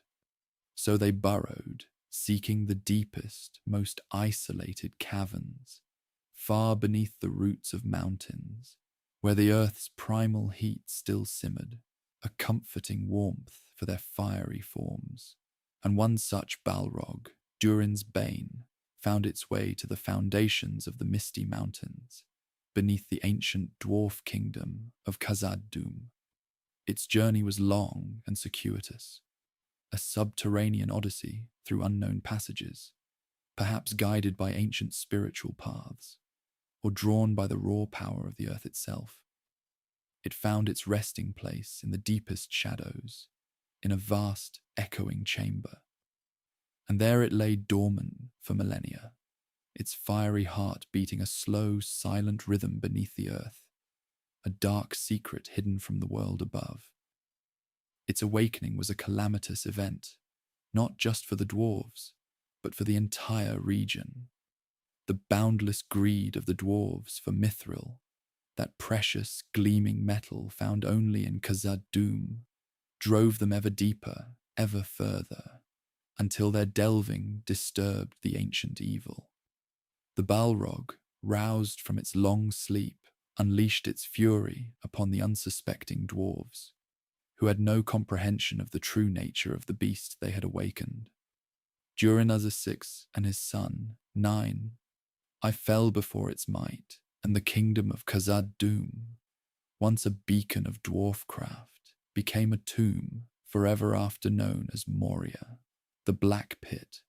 The Balrog then held sway over the depths of Moria for centuries, a dark lord in its own right, its presence making the ancient mines impassable to all but the most desperate or foolhardy.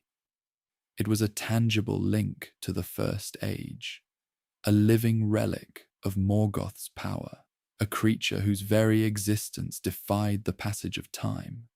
Its encounter with Gandalf during the Fellowship's desperate journey through Moria was a clash of titans.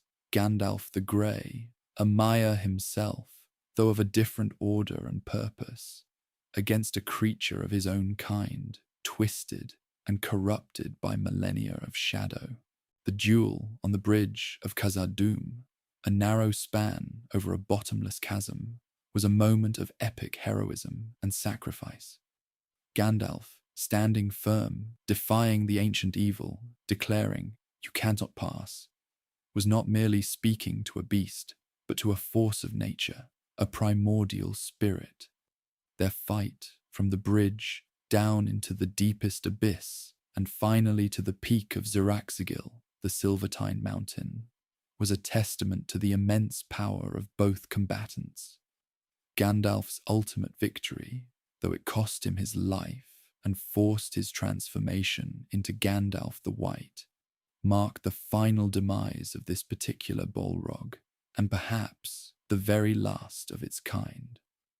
For after the War of Wrath, and certainly after the defeat of Durin's Bane, there is no credible lore that speaks of other Balrogs resurfacing.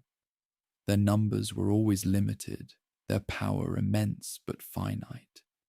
They were spirits, yes, but spirits that had become bound to physical form and to the dark will of Morgoth.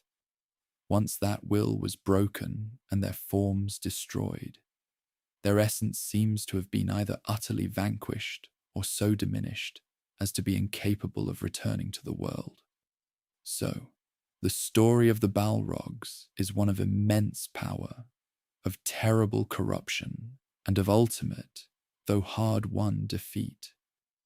They serve as a powerful reminder of the pervasive nature of evil, how it can twist even the noblest of beings, and how its influence can linger for ages, waiting for an opportunity to resurface. Yet, their defeat, each time, by heroes of courage and sacrifice, also stands as a beacon of hope, a testament to the enduring strength of light and goodness, even in the face of overwhelming darkness. Their fiery tale has now settled into the quiet lore of Middle-earth, leaving behind only the gentle, comforting darkness, a warm blanket for the journey into deep and peaceful sleep. All is well.